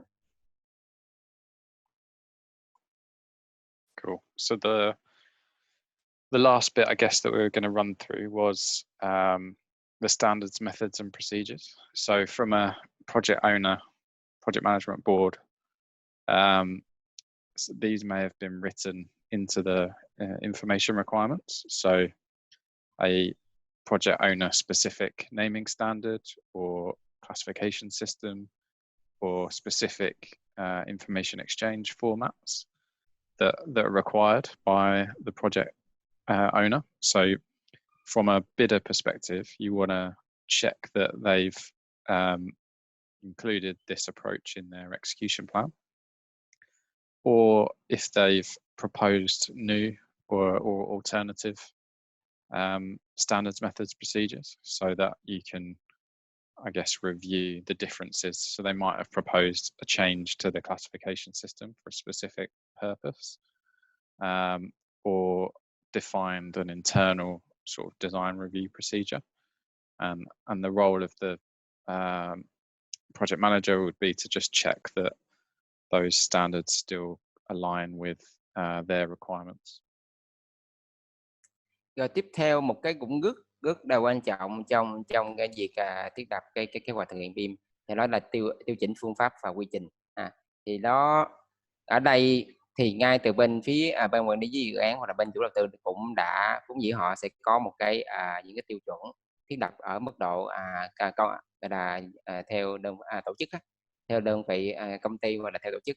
Thì tất cả những cái đó thì bên đơn vị dự thầu phải thể hiện là họ đáp ứng được những cái yêu cầu đó, thậm chí họ có thể đưa ra những đề xuất cải thiện, tại vì có những cái bên đơn vị mời thầu họ chấp nhận cái việc mà liệu họ đánh giá cao việc liệu các bên dự thầu có đưa ra những cái phương án hoặc là có những cái tool gì có thể cải thiện hoặc là có quy trình gì có thể cải thiện và gia tăng giá trị, gia tăng hiệu quả cho việc thực hiện dự án đó. Thì cái đơn vị dự thầu đó hoàn toàn có thể đề xuất ra những cái phương án đó để xem cho bên chủ đầu tư họ coi đại và nếu mà thỏa mãn được cái tiêu chí của họ thì họ sẽ phê duyệt.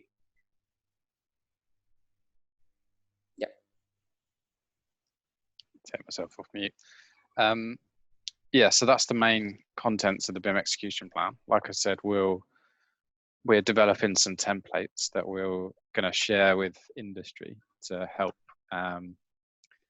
people create these BIM execution plans. And this is just a pre-appointment one. So in stage 4, when we go into appointment phase, we'll talk about the additional detail required for the post-appointment BIM execution plan.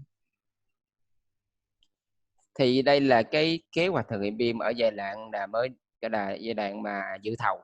Thì nó thì ở khi mà cái dự án được cái này bên thầu được chỉ định rồi thì sẽ có một cái gọi là cái bản chi tiết về kế hoạch thực hiện BIM. Thì ở đó sẽ liệt kê ra cụ thể hơn và giải trình cụ thể hơn về những cái phương pháp và những cái cột mốc hoặc là những cái quy trình nào đó cụ thể mà để thực hiện BIM cái dự án BIM. Okay, so we'll just make our second quiz live, hopefully. See if Bin's on it. Yeah, he's already done it. So, could you translate that for? Yeah. Thì tiếp theo chúng ta sẽ làm một cái quiz nhỏ. Thì câu hỏi đặt ra là những cái nội dung chính trong cái kế hoạch thực hiện BIM trước danh mục dự thảo là cái gì. Thì đầu tiên là cái từ trên xuống thì đầu tiên là một cái danh sách những cái phần mềm về BIM và những cái phiên bản của nó được sử dụng trong dự án. Tiếp theo là những cái cách tiếp cận BIM ở mức độ cao, bao gồm đưa ra những cái chi tiết sơ đồ tổ chức của cái team, và những cái đồng thời là những cái mục tiêu của dự án BIM cần đạt được. Và tiếp là song song với đó là những cái chiến lược thực hiện trao đổi phân bổ thông tin, như là cụ thể hơn là ma trận trách nhiệm. Và câu 3 đó là những cái chi tiết quy trình chi tiết, những cái quy trình và thủ tục chi tiết cho cái việc phối hợp giữa các bên thực hiện dự án, bao gồm những cái yêu cầu về cách dựng mô hình và việc giải quyết xung đột. Cuối cùng là tất cả những thứ đã điêu ở 1123 phía trên. Sau cùng là tôi không gõ. Thì để lặp lại thì đầu tiên là cái danh sách của những cái BIM, phần mềm BIM và những cái version, những cái phiên bản của nó sẽ được sử dụng trong dự án.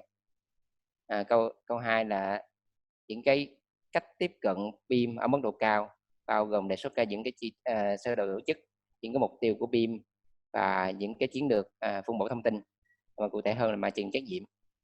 Thứ ba là những quy trình và thủ tục chi tiết cho cái phục vụ cho việc phối hợp của cái team, và những cái yêu cầu về dựng mô hình, những cái yêu cầu về giải quyết xung đột.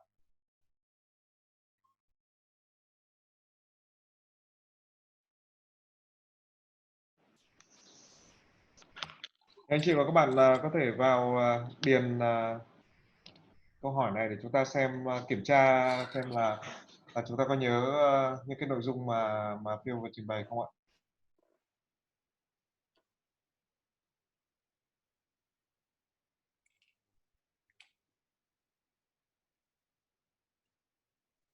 Cool. Shall we have a look at the answers? Okay, so a lot of people supporting all of the above. So I guess this is one of those ones that's a bit, you could describe a BIM execution as covering all of the above, but at pre-appointment stage, I think what we're saying is it's the second answer, because we want to keep it quite high level for the owner to review, so they don't need as much detail at appointment stage, so it doesn't cost lots of money for bidders to write lengthy BIM execution plans. It's just an indication of how they'll apply BIM on the project, and who will be responsible for delivering it, so they can assess sort of their competency and capability. The execution plan that's developed after appointment, so after award of the contract, would include everything, like people have said. So it's not wrong, it's just the timing at which this would happen. Is there any instances that the appointing party also require, not in detail, but also they may also require to have some highlight of the process, procedure for collaboration maybe?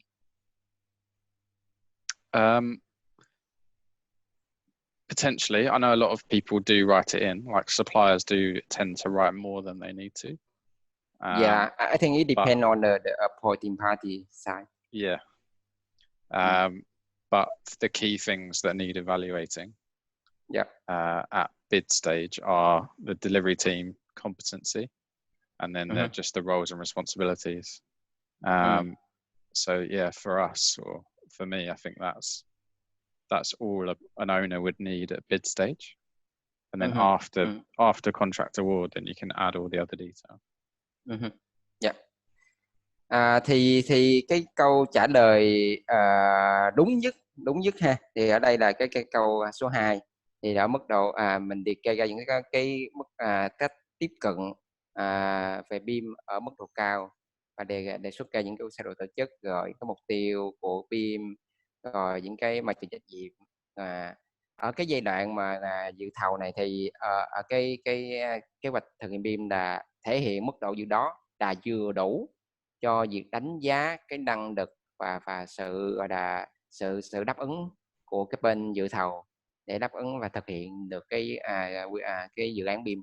Còn tất nhiên phải có tùy vào cái bên đơn vị chủ đầu tư và bên quản lý dự án, thì tại vì mỗi người mỗi ý, mà có thể họ sẽ có cần các bên dự thầu tích hợp luôn những cái yêu cầu có thể là không mức độ chi tiết đâu, mà ở mức độ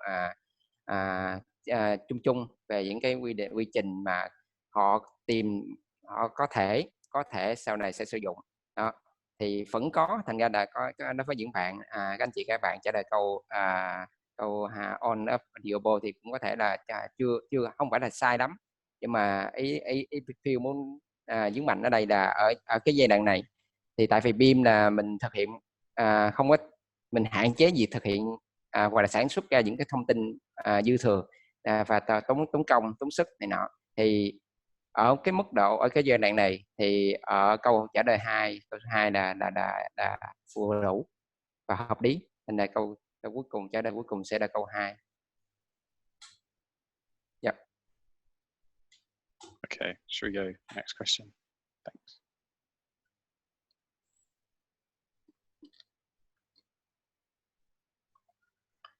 Sorry. Thì câu số 2 là ma trận trách nhiệm thì yêu cầu cho cái gì? Yêu cầu cho cái gì? Thì có 1, 2, 3, 4 ở đây. Thì câu 1 là câu trả lời số 1 là cung cấp những cái schedule, những cái gọi là gì ta? Những cái tiến độ cái lịch chi tiết cho tất cả những cái sản phẩm mình tạo ra, deliverable là những sản phẩm ra được tạo ra cho dự án, và khi sau khi họ sẽ được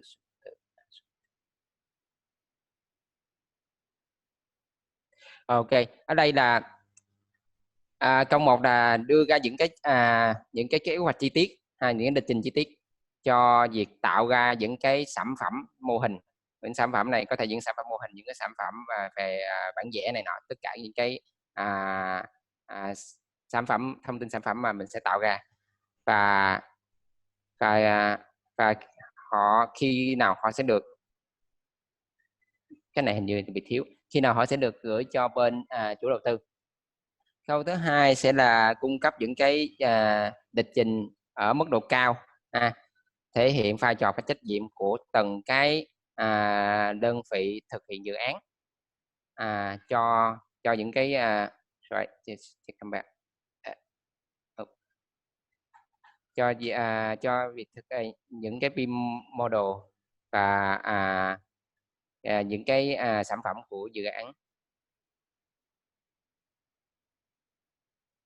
Câu số 3 là tất cả những cái phía trên.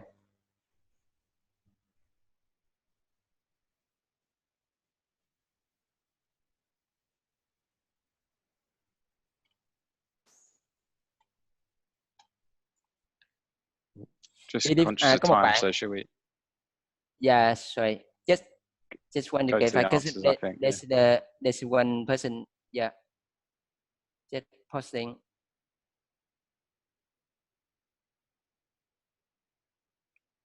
So yeah, I mean, this is the correct answer.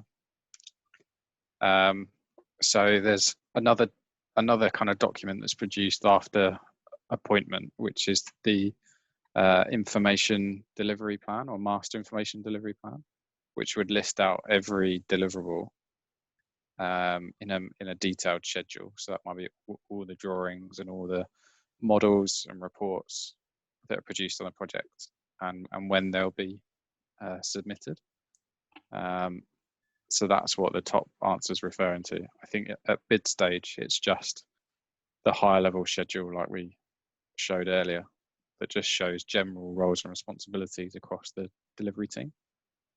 And yeah, who's going to look after different elements of the model or deliverables. Thì câu trả lời đúng ở đây là câu số 1 là tất cả những cái cung cấp những cái lịch trình chi tiết cho việc tạo ra và những cái mô hình thông tin sản phẩm, những sản phẩm mô hình thông tin, và đồng thời là khi nào họ được đệ trình lên cho bên chủ đầu tư hoặc là bên quản lý dự án.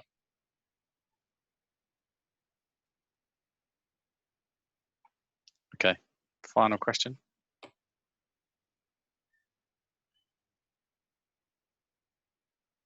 Oh, is the second correct? Not the first one? Yeah, second's correct. Yeah. Oh, sorry. Oh, I was really, I didn't get the first question.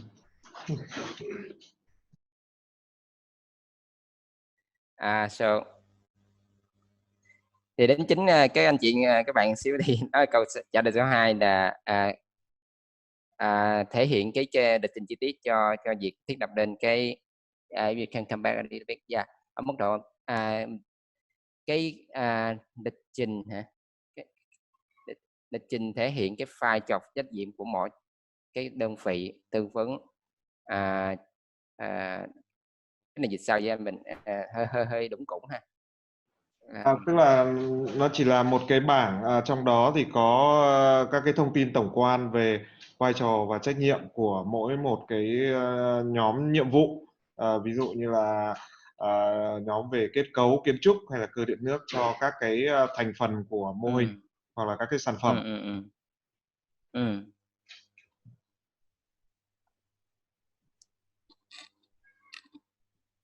Yeah, you can move on, Bill. Okay.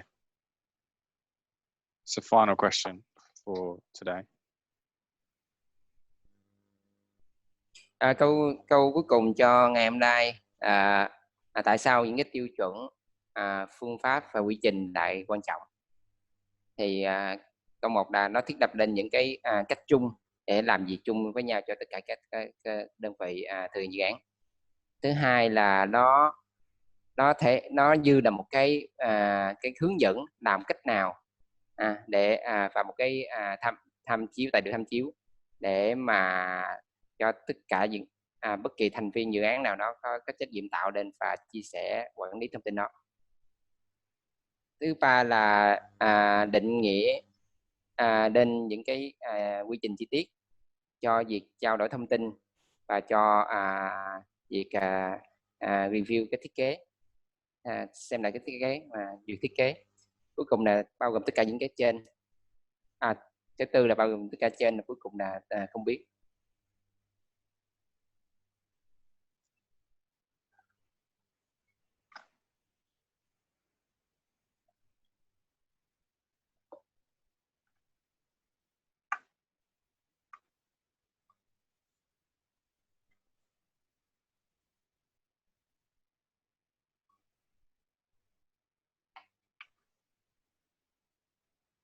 Forty will do. Let's have a look.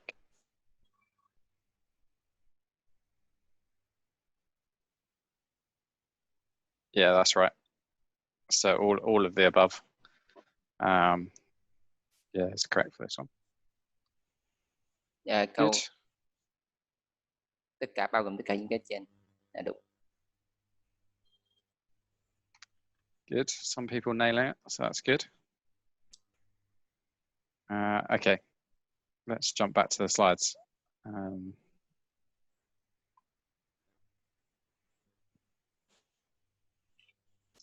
Okay, so this third part is just around an approach to evaluate the execution plan. It's really only an example of how this can be done, which we will include some guidance of in the execution plan template for project managers to have a look at. But yeah, this is just one approach. And yeah, I'm not 100% sure how this ties into the way that proposals are evaluated in Vietnam. So if it's totally off the mark, I apologize in advance. Thì tiếp theo là nói về những cái tiêu chí đánh giá hồ sơ dự thầu Thì đây sau đây sẽ nói về một trong ví dụ thôi để về những cái cách thức đánh giá. Một trong những cái cách thức đánh giá thì nó sẽ có những cái cách thức đánh giá khác nhau, và thì Phil thì không rõ là ở Việt Nam nó với mỗi bên ban quản lý dự án thì mình có những cách thức đánh giá thế nào, cụ thể như thế nào. Okay. Cool. What's happening there? Okay.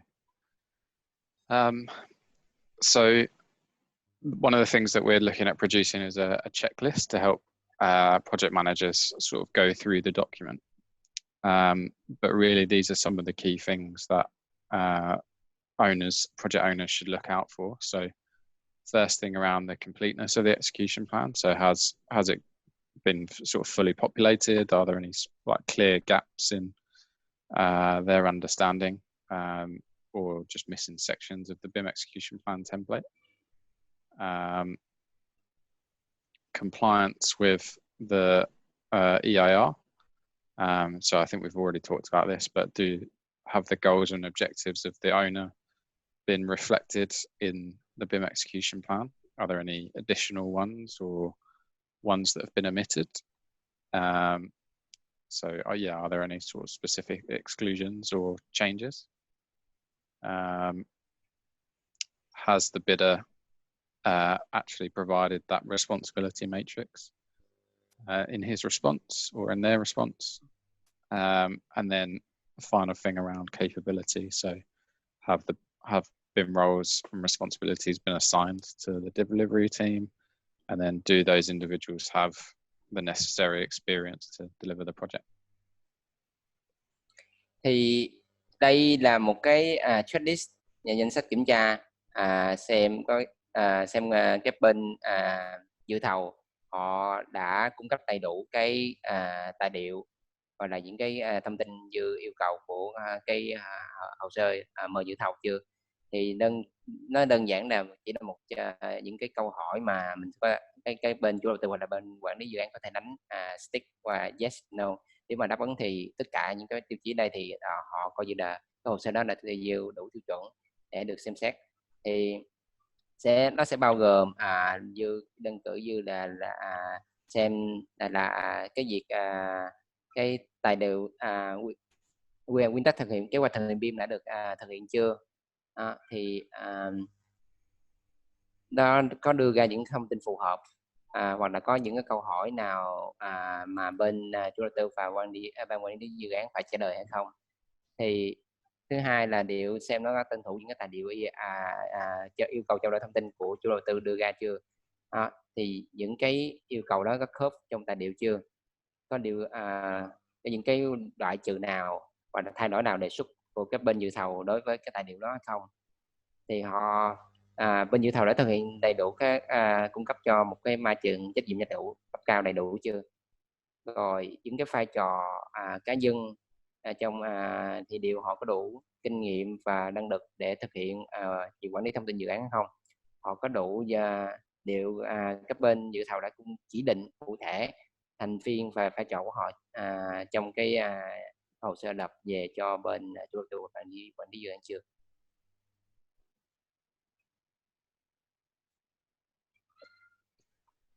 Okay, and then this is one of the approaches that we've used in the past. So where we would grade the different sections of the execution plan and give them a score effectively. So this just simple sort of 1 to 4 rating is a methodology that we've used to evaluate execution plans. Thì đây là những cái thang điểm mà Phil đã từng sử dụng cho bên McDonald's đã sử dụng cho những một trong những dự án của họ. Thì họ sẽ như các anh chị các bạn ở đây thấy thì nó sẽ có thang điểm từ 1 đến 4. Thì tương ứng với đó là xem 1 thì tương ứng với là không tuân thủ, hoặc là tuân thủ nhưng mà cứ yếu, cứ ít.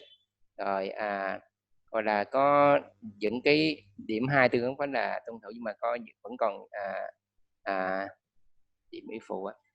Sẽ có những cái điểm yếu phụ, đó là những cái rủi ro ít hơn. mà có khả năng giảm thiểu trong quá trình thiết kế, một rủi ro ít hơn mà có khả năng giảm thiểu trong quá trình thiết kế chi tiết, hoặc là trong quá trình làm rõ thêm để đấu thầu. Okay. Rồi điểm 3. So, oh, sorry, go on. Yeah, just walk through that quickly. Điểm 3, 4 tương ứng với những cái thang điểm cao hơn thì sẽ là tương ứng với mức độ tuân thủ cao hơn.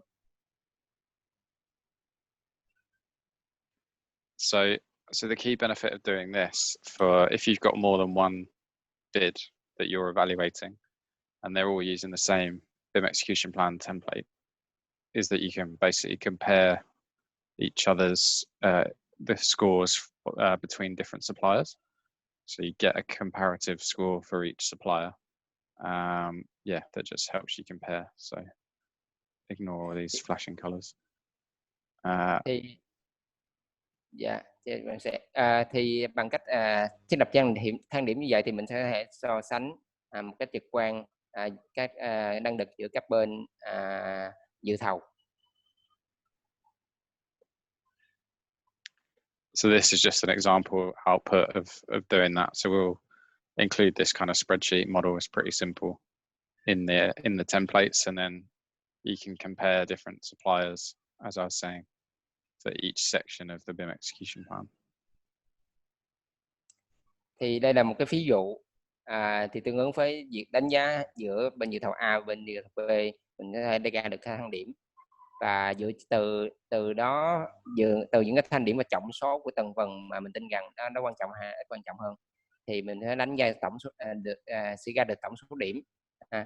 Thì bên phải này là một cái sơ đồ trực quan để mình có thể dễ dàng đánh giá hơn. Okay. So the last bit is just really a summary of the process. Get rid of that animation. So this is kind of the ISO diagram that I showed at the start of this stage, kind of summarizing that you get, once the ITT has been issued, there's a number of activities for the design team to pull together their tender response, and they'd get information off other task teams or appointed parties that would contribute to the project, and that would feed in to developing the BIM execution plan. And then those responses are submitted to the client, go through an evaluation process, and effectively select your preferred supplier. I know obviously the BIM element is going to be one part of the selection decision. So there'd be a kind of weighted scoring, but yeah, that's kind of the approach that we take to getting to a point where you can select a BIM capable supplier. Okay. Thì cái đây có thể là một trong những slide cuối, thì nó chẳng qua là tổng hợp lại cái quy trình dựa trong cái ISO, quy trình mà từ lúc mà được mời thầu đến lúc dự thầu, thì nên cử như các anh chị các bạn thấy ở đây thì một quy trình từ mời thầu và đề cử cá nhân thực hiện chức năng cho đến việc thiết lập ra những kế hoạch thực hiện BIM trước lòng giao thầu, và cái bên tổng thầu sẽ phải đánh giá năng lực của các bên dự thầu để đảm bảo là những cái thông tin đó như là sơ đồ tổ chức này nọ, bản xử lý lịch, năng lực cá nhân của từng người sẽ được lựa chọn và tích hợp vô trong cái kế hoạch thực hiện dự thầu, thực hiện BIM. Và sau đó mà bữa học hôm nay mình chưa nói qua là những kế hoạch huy động của nhóm và những cái bản ghi nhận rủi ro của nhóm cung cấp. Tích hợp tất cả những tài liệu đó thì trong một cái hồ sơ dự thầu và nộp cho bên chủ đầu tư để họ xem xét đánh giá dựa trên những thang điểm này mình đã ví dụ minh họa ở slide trước. Thì và quyết định cuối cùng đã từ bên chủ đầu tư, và họ sẽ lựa chọn nhà thầu trên tiêu chí đã đáp ứng hết tất cả những thang điểm của họ và có khả năng thực hiện dự án một cách triệt để và tất nhiên là giá cả hợp lý.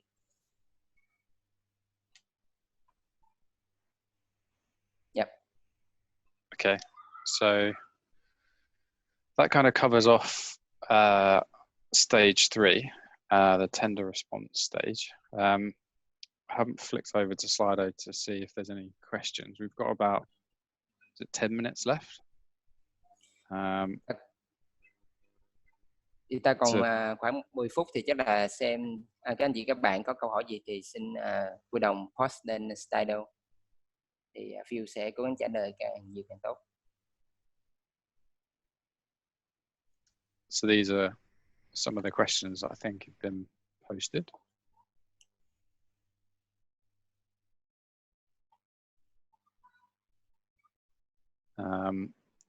So template for the BIM execution plan and guidance. We're in the process of developing those with Ben and the team. So hopefully we can publish those in the next few weeks.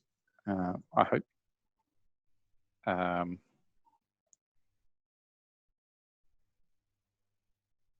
You want to change state? Thì cái câu cái câu đầu tiên về cái and also we put the answer in OneNote, Phil. If you have another screen, yeah. Okay.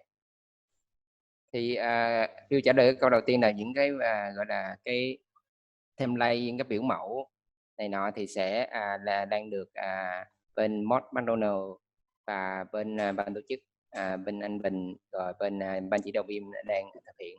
Thì dự kiến sẽ trong vòng 1 hoặc 2 tuần tới sẽ được ban hành. Chắc là post lên đâu anh Bình nhỉ? Lúc đấy sẽ có thông báo trên các cái phương tiện truyền thông ạ. Phil, I think that we should let people to be able to unmute themselves and then they can ask questions directly. Yeah. Sure. Yeah.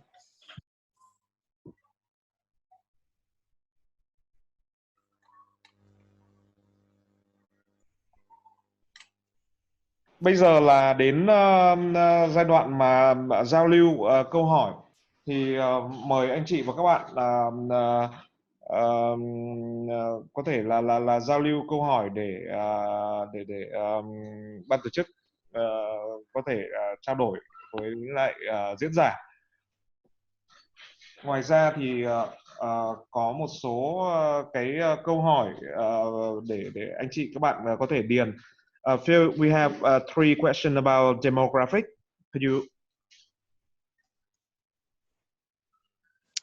Yeah. Where's that? This thing. Bây giờ ban tổ chức muốn hỏi anh chị và các bạn làm ơn trả lời giúp là các anh chị đang ở thành phố nào, ở Hà Nội, Đà Nẵng hay là thành phố Hồ Chí Minh?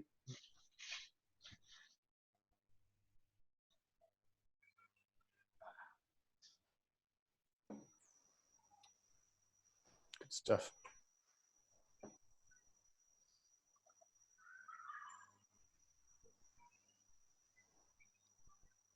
I think we should have make poll, not open text. Yeah, probably would have been easier. Who's in Germany? Wow. Oh. On holiday. Got stuck. Have we recorded all the attendees?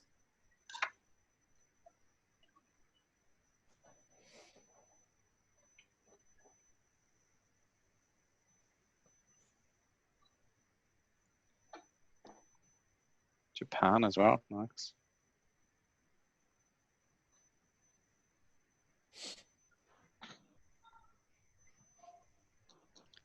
Yeah, probably should have been a poll.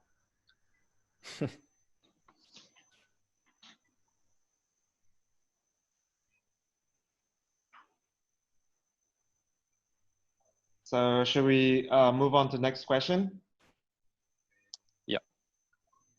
Nhờ các anh chị trả lời giúp câu hỏi, tại vì là cái này cũng theo yêu cầu của chương trình đấy, để xem là chủ yếu các thành phần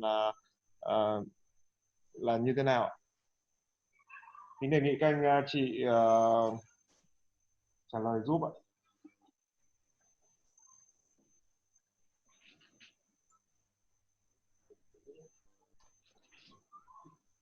Chúng ta có thể thấy là đang có một cái tỷ lệ là nam rất là nhiều, đúng không ạ?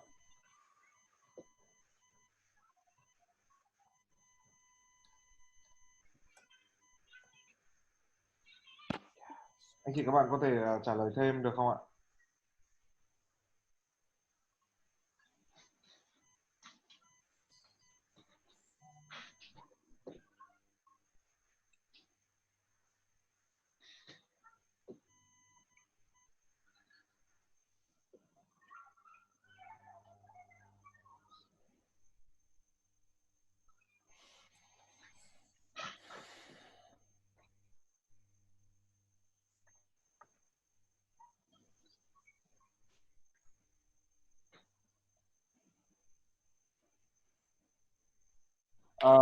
Và câu hỏi thứ ba của ban tổ chức đó là về nhóm tuổi ạ. Should we move on to age, Phil? Sure, yeah.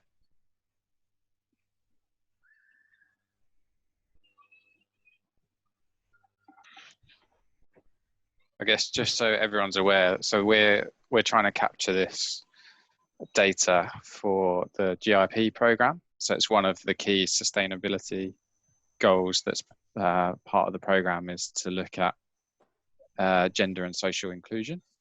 So yeah, as part of the training, we just want to find out who's participating and what regions we're touching from the country, and then yeah, what's the mix of sort of ages and gender.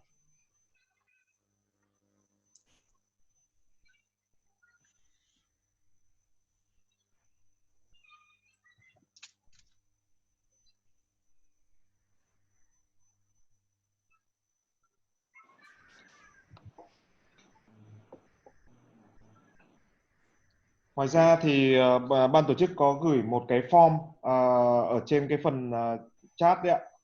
Thì kính đề nghị các anh chị và các bạn điền giúp nó như là một cái phiếu điểm danh để sau này sẽ liên quan đến chứng chỉ của cái khóa học này giữa ban chỉ đạo BIM và Đại sứ quán Anh.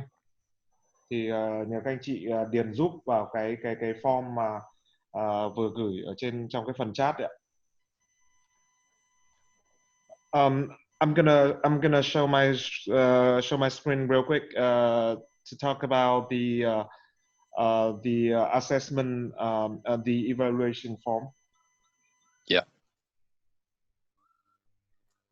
Nhờ anh chị và các bạn điền giúp cái file này để đóng góp cho chương trình ạ.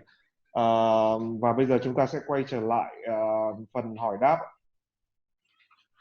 So Phil, now we can go back to question and answer. Có anh chị nào muốn bật mic lên để trao đổi những cái câu hỏi với diễn giả của chương trình không ạ? Hi Phil. Hi. Thank you for your presentation. Appreciate your time. Actually, I posted my question on the Slido, but can you please back to the very last slide? Yes. This one? No, next one. Not this one. The one before, please. Yes, this one. So in case we have two tender submission which have the same total score, so I mean which criteria should be more important in this case? So I guess that would come into the bit where I said sort of BIM would form one part of the bid evaluation. So yes, obviously this focus is on the BIM bit, but I'm sure there's other aspects of a tender proposal from a bidder that would be scored or evaluated as well. Yep, and that would differentiate between a potential supplier. Okay. Yeah, clear. Thank you.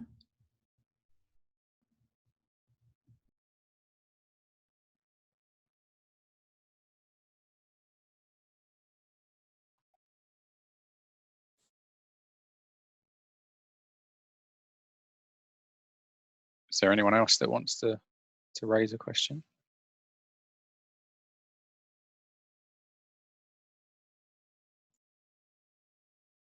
Có ai muốn đặt câu hỏi gì trực tiếp cho chương trình nữa không ạ? Mời anh chị và các bạn có thể là bật mic lên để chúng ta có thể giao lưu và đặt câu hỏi ạ.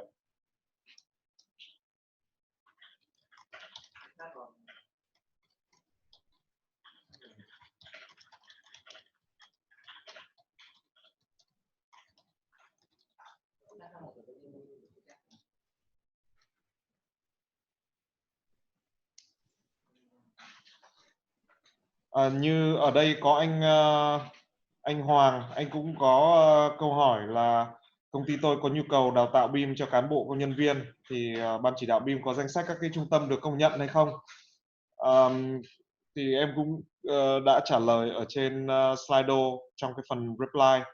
Thì đúng là có một số trung tâm cũng như là chuyên gia có dịch vụ đào tạo chủ yếu về công cụ BIM, nhưng mà cũng có đào tạo và hỗ trợ nhóm để làm một số cái dự án thí điểm. Thì anh vui lòng gửi email với thông tin chi tiết hơn về các cái nhu cầu đến contact a.bim.gov.vn, thì để có khi mà có thêm thông tin thì em có thể là kết nối với những chuyên gia nó dễ dàng hơn. Hello. Dạ. Hello, Phil. Hi. Good evening. Yeah. You speaking. Bình nghe anh hả? Dạ vâng, em nghe anh Hiếu ạ. Anh có câu hỏi như thế này, chắc anh nói luôn tiếng Anh hả? Dạ vâng ạ. Yeah, yes. I'm working for MPB3. Actually, normally we use the EPC contract with the template FIDIC from FIDIC. But when we use BIM for apply for FIDIC, we get difficulties because so far FIDIC have not yet issued the FIDIC with BIM.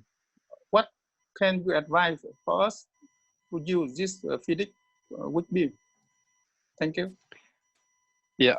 So one of the members of the BIM committee, Trung, has been looking at how to integrate BIM into the FIDIC contract. So there's a global working group at the moment that are helping to write some specific clauses to go into the FIDIC contract. But that's just the contractual side of it. You'd still, as a project, you'd still develop and write some project information requirements that go into the contract. So I think Pete showed a diagram which probably explains it a little bit better. Let me try and pull it up. Just try and find the right slide. So we kind of covered this in module 1 a little bit. Just flick through this. Where so it's this diagram in the bottom right hand corner. So the contract, as we've got there, would be FIDIC. The protocol, or the BIM particular conditions, that's the bit that this global working group is looking at the moment for FIDIC contracts. And then all the things that we've been talking about today, so the EIR, the information requirements, the project standards, methods, procedures, the responsibility matrix, all those things would be appended as part of the contract, including the BIM execution plan as well. So it's your normal sort of contract approach, but you'd have these additional things attached to it that relate to the BIM process. Does that make sense?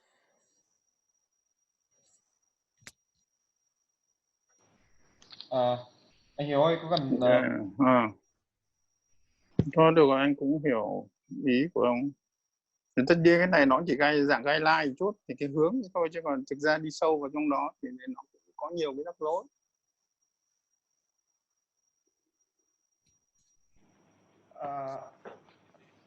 Anh Đức ơi, anh Đức có thể dịch giúp cái câu hỏi và câu trả lời vừa rồi để mọi người cùng biết và trao đổi được không ạ? Thì cái câu hỏi của anh Hiếu là trong cái hợp đồng tổng thầu hiện giờ bên PM3 thì đang làm mấy dự án theo hợp đồng tổng thầu, thì mà trong cái hợp đồng tổng thầu hiện đời thì không có những cái gọi là cái hạng Không BIM dùng trong đó. Đúng. Tức là mình Phải dùng cái template, dùng cái contract của FIDIC ấy, thì cái phiên bản mới của FIDIC là hiện nay nó vẫn chưa áp dụng BIM vào trong đó. Thành ra là khi mà họ nói về cái BIM ấy, thì họ chỉ nói là cái này thì bạn cần phải có thêm một cái, tức là cái phiên bản mới nhất ấy, thì họ chỉ nói rằng là họ cần phải thêm một cái đội ngũ về tư vấn và đội ngũ chuyên gia về BIM để hỗ trợ cho chủ đầu tư, thế thôi. Thế thì anh muốn hỏi là ông có cái advice hay là tư vấn thêm gì về cái vấn đề này không? Vâng, mời anh Đức ạ. Thì mình cũng muốn đọc lại cái đời của Phil vừa nói lúc nãy. Thì hiện giờ bên phía McDonald, Phil với lại bên ban chỉ đạo thì cũng đang là hợp tác với anh Trung để là làm cái là tại vì chuyên gia trong cái mấy hợp đồng về FIDIC thì cũng đang tìm cách tích hợp và họ hình như có một cái forum cũng đang bàn về những vấn đề là làm cách nào tích hợp những cái gọi là hạng mục BIM vô trong cái hợp đồng đó, hợp đồng mẫu trong đó. Thì nó là một cái quy trình chắc cũng thì hiện giờ chưa chắc là chưa có thông tin gì. Thì nếu mà có thông tin gì thì bên tổ chức và bên field sẽ đưa ra cho mọi người biết. Thì nó sẽ tích hợp với cả những cái thông tin mà như mình đã nói lúc nãy về cách thiết lập lên cái BP chẳng hạn. Đúng rồi, BP rồi cái phân cái dạng như kiểu cái matrix về role với cả responsibility đấy, tức là cái trách nhiệm với cả cái của cái chủ đầu tư với cả nhà thầu tư vấn. Trong đấy là bây giờ nó rất khó khi mà đi sâu vào cái vấn đề BIM này.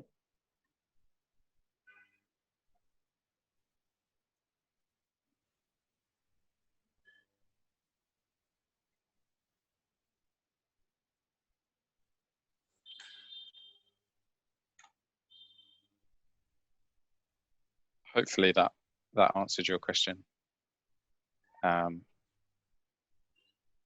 But yeah, there are people using FIDIC contracts and delivering BIM on projects. We've had projects in the Middle East that use FIDIC quite a lot,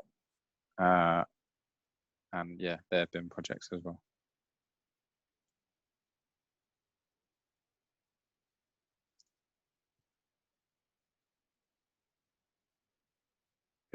Is there any other questions? Because I appreciate we're going over time a little bit. So. Có ai có câu hỏi gì không ạ? Do lúc nãy bên ban tổ chức gửi nhầm cái link để sửa cái form, thế nên là chắc là đã có một số anh chị nào nhầm thì xóa mất cái form rồi. Mọi người làm ơn điền giúp cái email vào cái khung chat, sau đó bọn em sẽ gửi lại form sau. Xin lỗi anh chị các bạn. Có ai có câu hỏi nào nữa không ạ? Mọi người có thể bật mic lên để trao đổi và giao lưu ạ. Em cũng xin cung cấp thêm một cái thông tin nữa liên quan đến cái hợp đồng mà anh Hiếu vừa hỏi ấy. Thì trong cái chương trình hạ tầng toàn cầu thì bên phía Trung tâm Xây dựng số Anh Quốc và McDonald thì có sẽ triển khai áp dụng, gọi là gần như là thí điểm tại một cái dự án của BIM-VN. Thì những cái nội dung như là xây dựng cái hồ sơ yêu cầu thông tin hay là đưa vào hợp đồng như thế nào thì sắp tới thì các bạn cũng sẽ làm việc trực tiếp trên cái dự án đó, và cái dự án đó thì cũng sẽ được công bố cái thông tin rộng rãi để mọi người có thể theo dõi và và gần như là cũng học hỏi được từ cái dự án đó. Thì chắc là trong thời gian tới khi mà có các thông tin về cái giai đoạn 3 là cái giai đoạn thí điểm của cái chương trình hạ tầng toàn cầu giữa Anh và Việt Nam thì sẽ công bố rộng rãi hơn. Ân còn câu hỏi nào nữa không? Thấy giơ tay. Ân ơi. Dạ không anh ơi. Ok. Mời anh Châu ạ. Hi. Chào anh Bình. Em hỏi tiếng Anh luôn ha anh Bình hả? Đúng rồi. Yeah. Just a quick question. Do you have any advice or like tip for a non-Vietnamese lead party or appointed party when they coordinate the information in order to prepare the tender response for BIM project? So working on a Vietnamese project, but just they're based for like non-Vietnamese. non-Vietnamese. Yeah. Okay. But just to pull together a tender response, would they be working with a local consultant? Like local subcontractor, yeah. So the lead party is non-Vietnamese, and they're gonna work with Vietnamese subcontractor for a Vietnamese-based project, BIM project. Is there any like tip or key point that they should note when they gathering the information for tender response? Yeah, so probably, let me go back to this diagram. And I need to sort of the animation. It's terrible. But I guess it's this bit here, which is around these sort of sub-consultant capability assessments. Yep. So for the role that they're going to perform on the project, and I'm not quite sure in your case what that is. There are some standard approaches to like assessing capability, BIM capability. So BIM in the guidance document has got a capability assessment form, I think. Is that right, BIM? Yep, exactly. Yeah. That you could share with the Vietnamese supplier to get them, just to get some appreciation of what they're able to do in terms of BIM. And then you can factor that into your tender response. I think that's the main thing. The other thing, so go on, sorry. Sorry, go on. All I was going to say was the other thing would be how you're going to collaborate as a team on the project. So thinking about what Pete was talking about around the common data environment and how you're going to sort of share model information across your project team working internationally, and trying to work that out up front is a good thing to do as well. Okay. Thanks. Okay. So, sorry, just a follow-up question. So basically the BIM will give a standard for both the, like a standard guideline for the lead party, non-Vietnamese lead party and the Vietnamese party, just based on that guideline to prepare the tender response? Yeah, or the lead party can create their own standard as long as it's comply with the BIM standard? Yeah, so I guess the template that we're going to share for the BIM execution plan is a pretty standard international template that on the GIP program we're going to be applying to lots of countries. So I think the format and the contents of the execution plan, which is kind of where you capture the tender response, that I think can be used whether you're based in Vietnam or wherever you're based. So there'll be some guidance around that. I think, like you were saying, as long as it responds to the tender issued by the client, as long as it kind of covers off all the requirements in this document, that's good as well. Okay. But we'll issue some guidance on, this BIM execution plan to Okay. help your project. Sure. Thank you.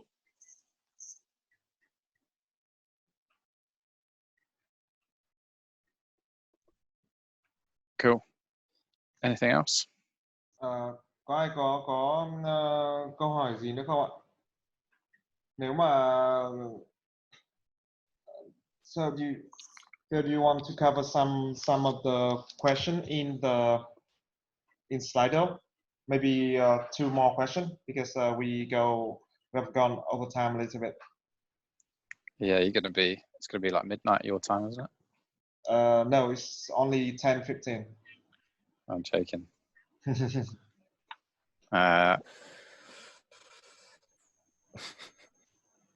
Okay. Let's pick a couple of these. Pete, jump in if you've got any that you've answered. There's a question around the benefits of BIM on projects, also proven benefits of BIM on projects. Yep. And how can you prove the benefits? And I guess the answer is it's not a simple answer, but BIM has been proven to provide quantitative benefits to organizations, their assets and their projects when it's been put into place properly and really embedded within all of an organization's projects and with the supply chain as well, fully embracing it. That does mean that the first couple of projects which organizations and projects choose to use BIM will be harder, but once processes are done once, those can be repeated again and utilized again on every single project, and that's where the benefits start to come to appear, because all the standardization and the elements you've developed can be reused over and over again. As the industry begins to embrace it more and more. I know that BIM is creating a tool to analyze these benefits that are being captured as well, which you can perhaps talk a bit about. Yeah, so the question come from Andrea Chung. You want to unmute and discuss more? And also, I should mention mention that there's a report published by CDBB recently about BIM report on evaluating tool maturity and benefit measurement. We didn't have time to quite look into detail, but in that report, they describe a lot of tools for evaluating maturity and benefit.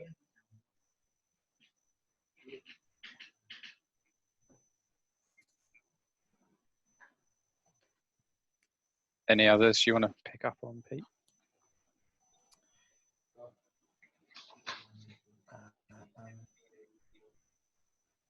There's one asking about the CDE and it's not completely clear, but it's saying about describing the procedures and responsibilities, who should, where do you state those responsibilities?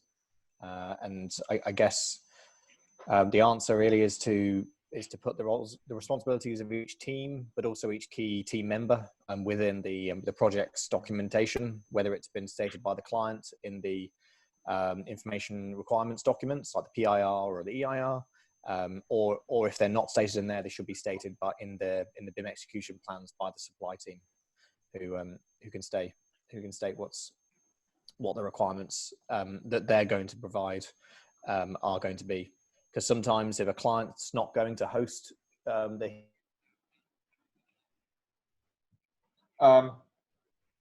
Phil, there's a question about. Yep. There's a question about BIM capability. Is the BIM capability of subcontractor included in the overall BIM capability of the general contractor? Yeah, so ideally you would evaluate all those that have a role in either creating or editing the information on the project. So if they were going to look at the BIM model and edit it during that stage, then you'd want to know that they have the right capability to do that. If it's just the lead contractor's role to update the BIM model as they go through construction, then the subcontractor wouldn't need much BIM capability. So it depends on the roles and responsibilities. I'd add it is the responsibility of the lead party to get to appoint the right people as subcontractors as well, and it's so it cascades down from client to lead to subcontractor, and should report back up. So I would like to finish the session with a question: BIM or not BIM? That is the question. Phil? Always use BIM. Yeah, always use BIM. Okay. Yeah. I wouldn't have a job if we didn't use BIM. I'd be sacked immediately if you guys don't use BIM. So I encourage everyone to use BIM. Okay, thank you. Yep. And in the UK, there's all suppliers are embracing BIM because of the efficiencies of it, and everyone's now behind it, so everyone's doing it. Good to know. Thank you. Mọi người những câu hỏi mà I'm just gonna show this question. Những câu hỏi mà mọi người đã đặt câu hỏi ở trên này thì ngay sau đây thì ban tổ chức sẽ cố gắng là gửi các cái câu trả lời ở trên này. Có một số câu hỏi thì đã có câu trả lời được post đến ở đây. Thì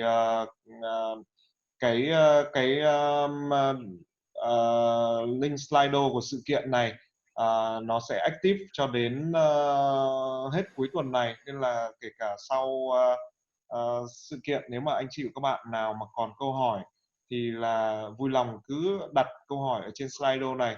Chúng tôi sẽ chuyển đến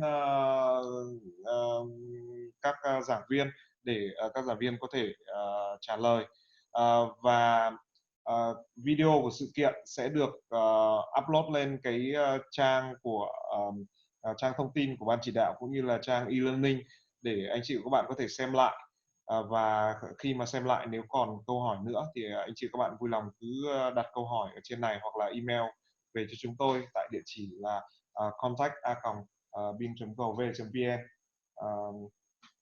Còn hiện tại thì cũng đã quá giờ rồi thì xin phép là buổi sự kiện đào tạo chúng ta thì có thể là kết thúc ở đây.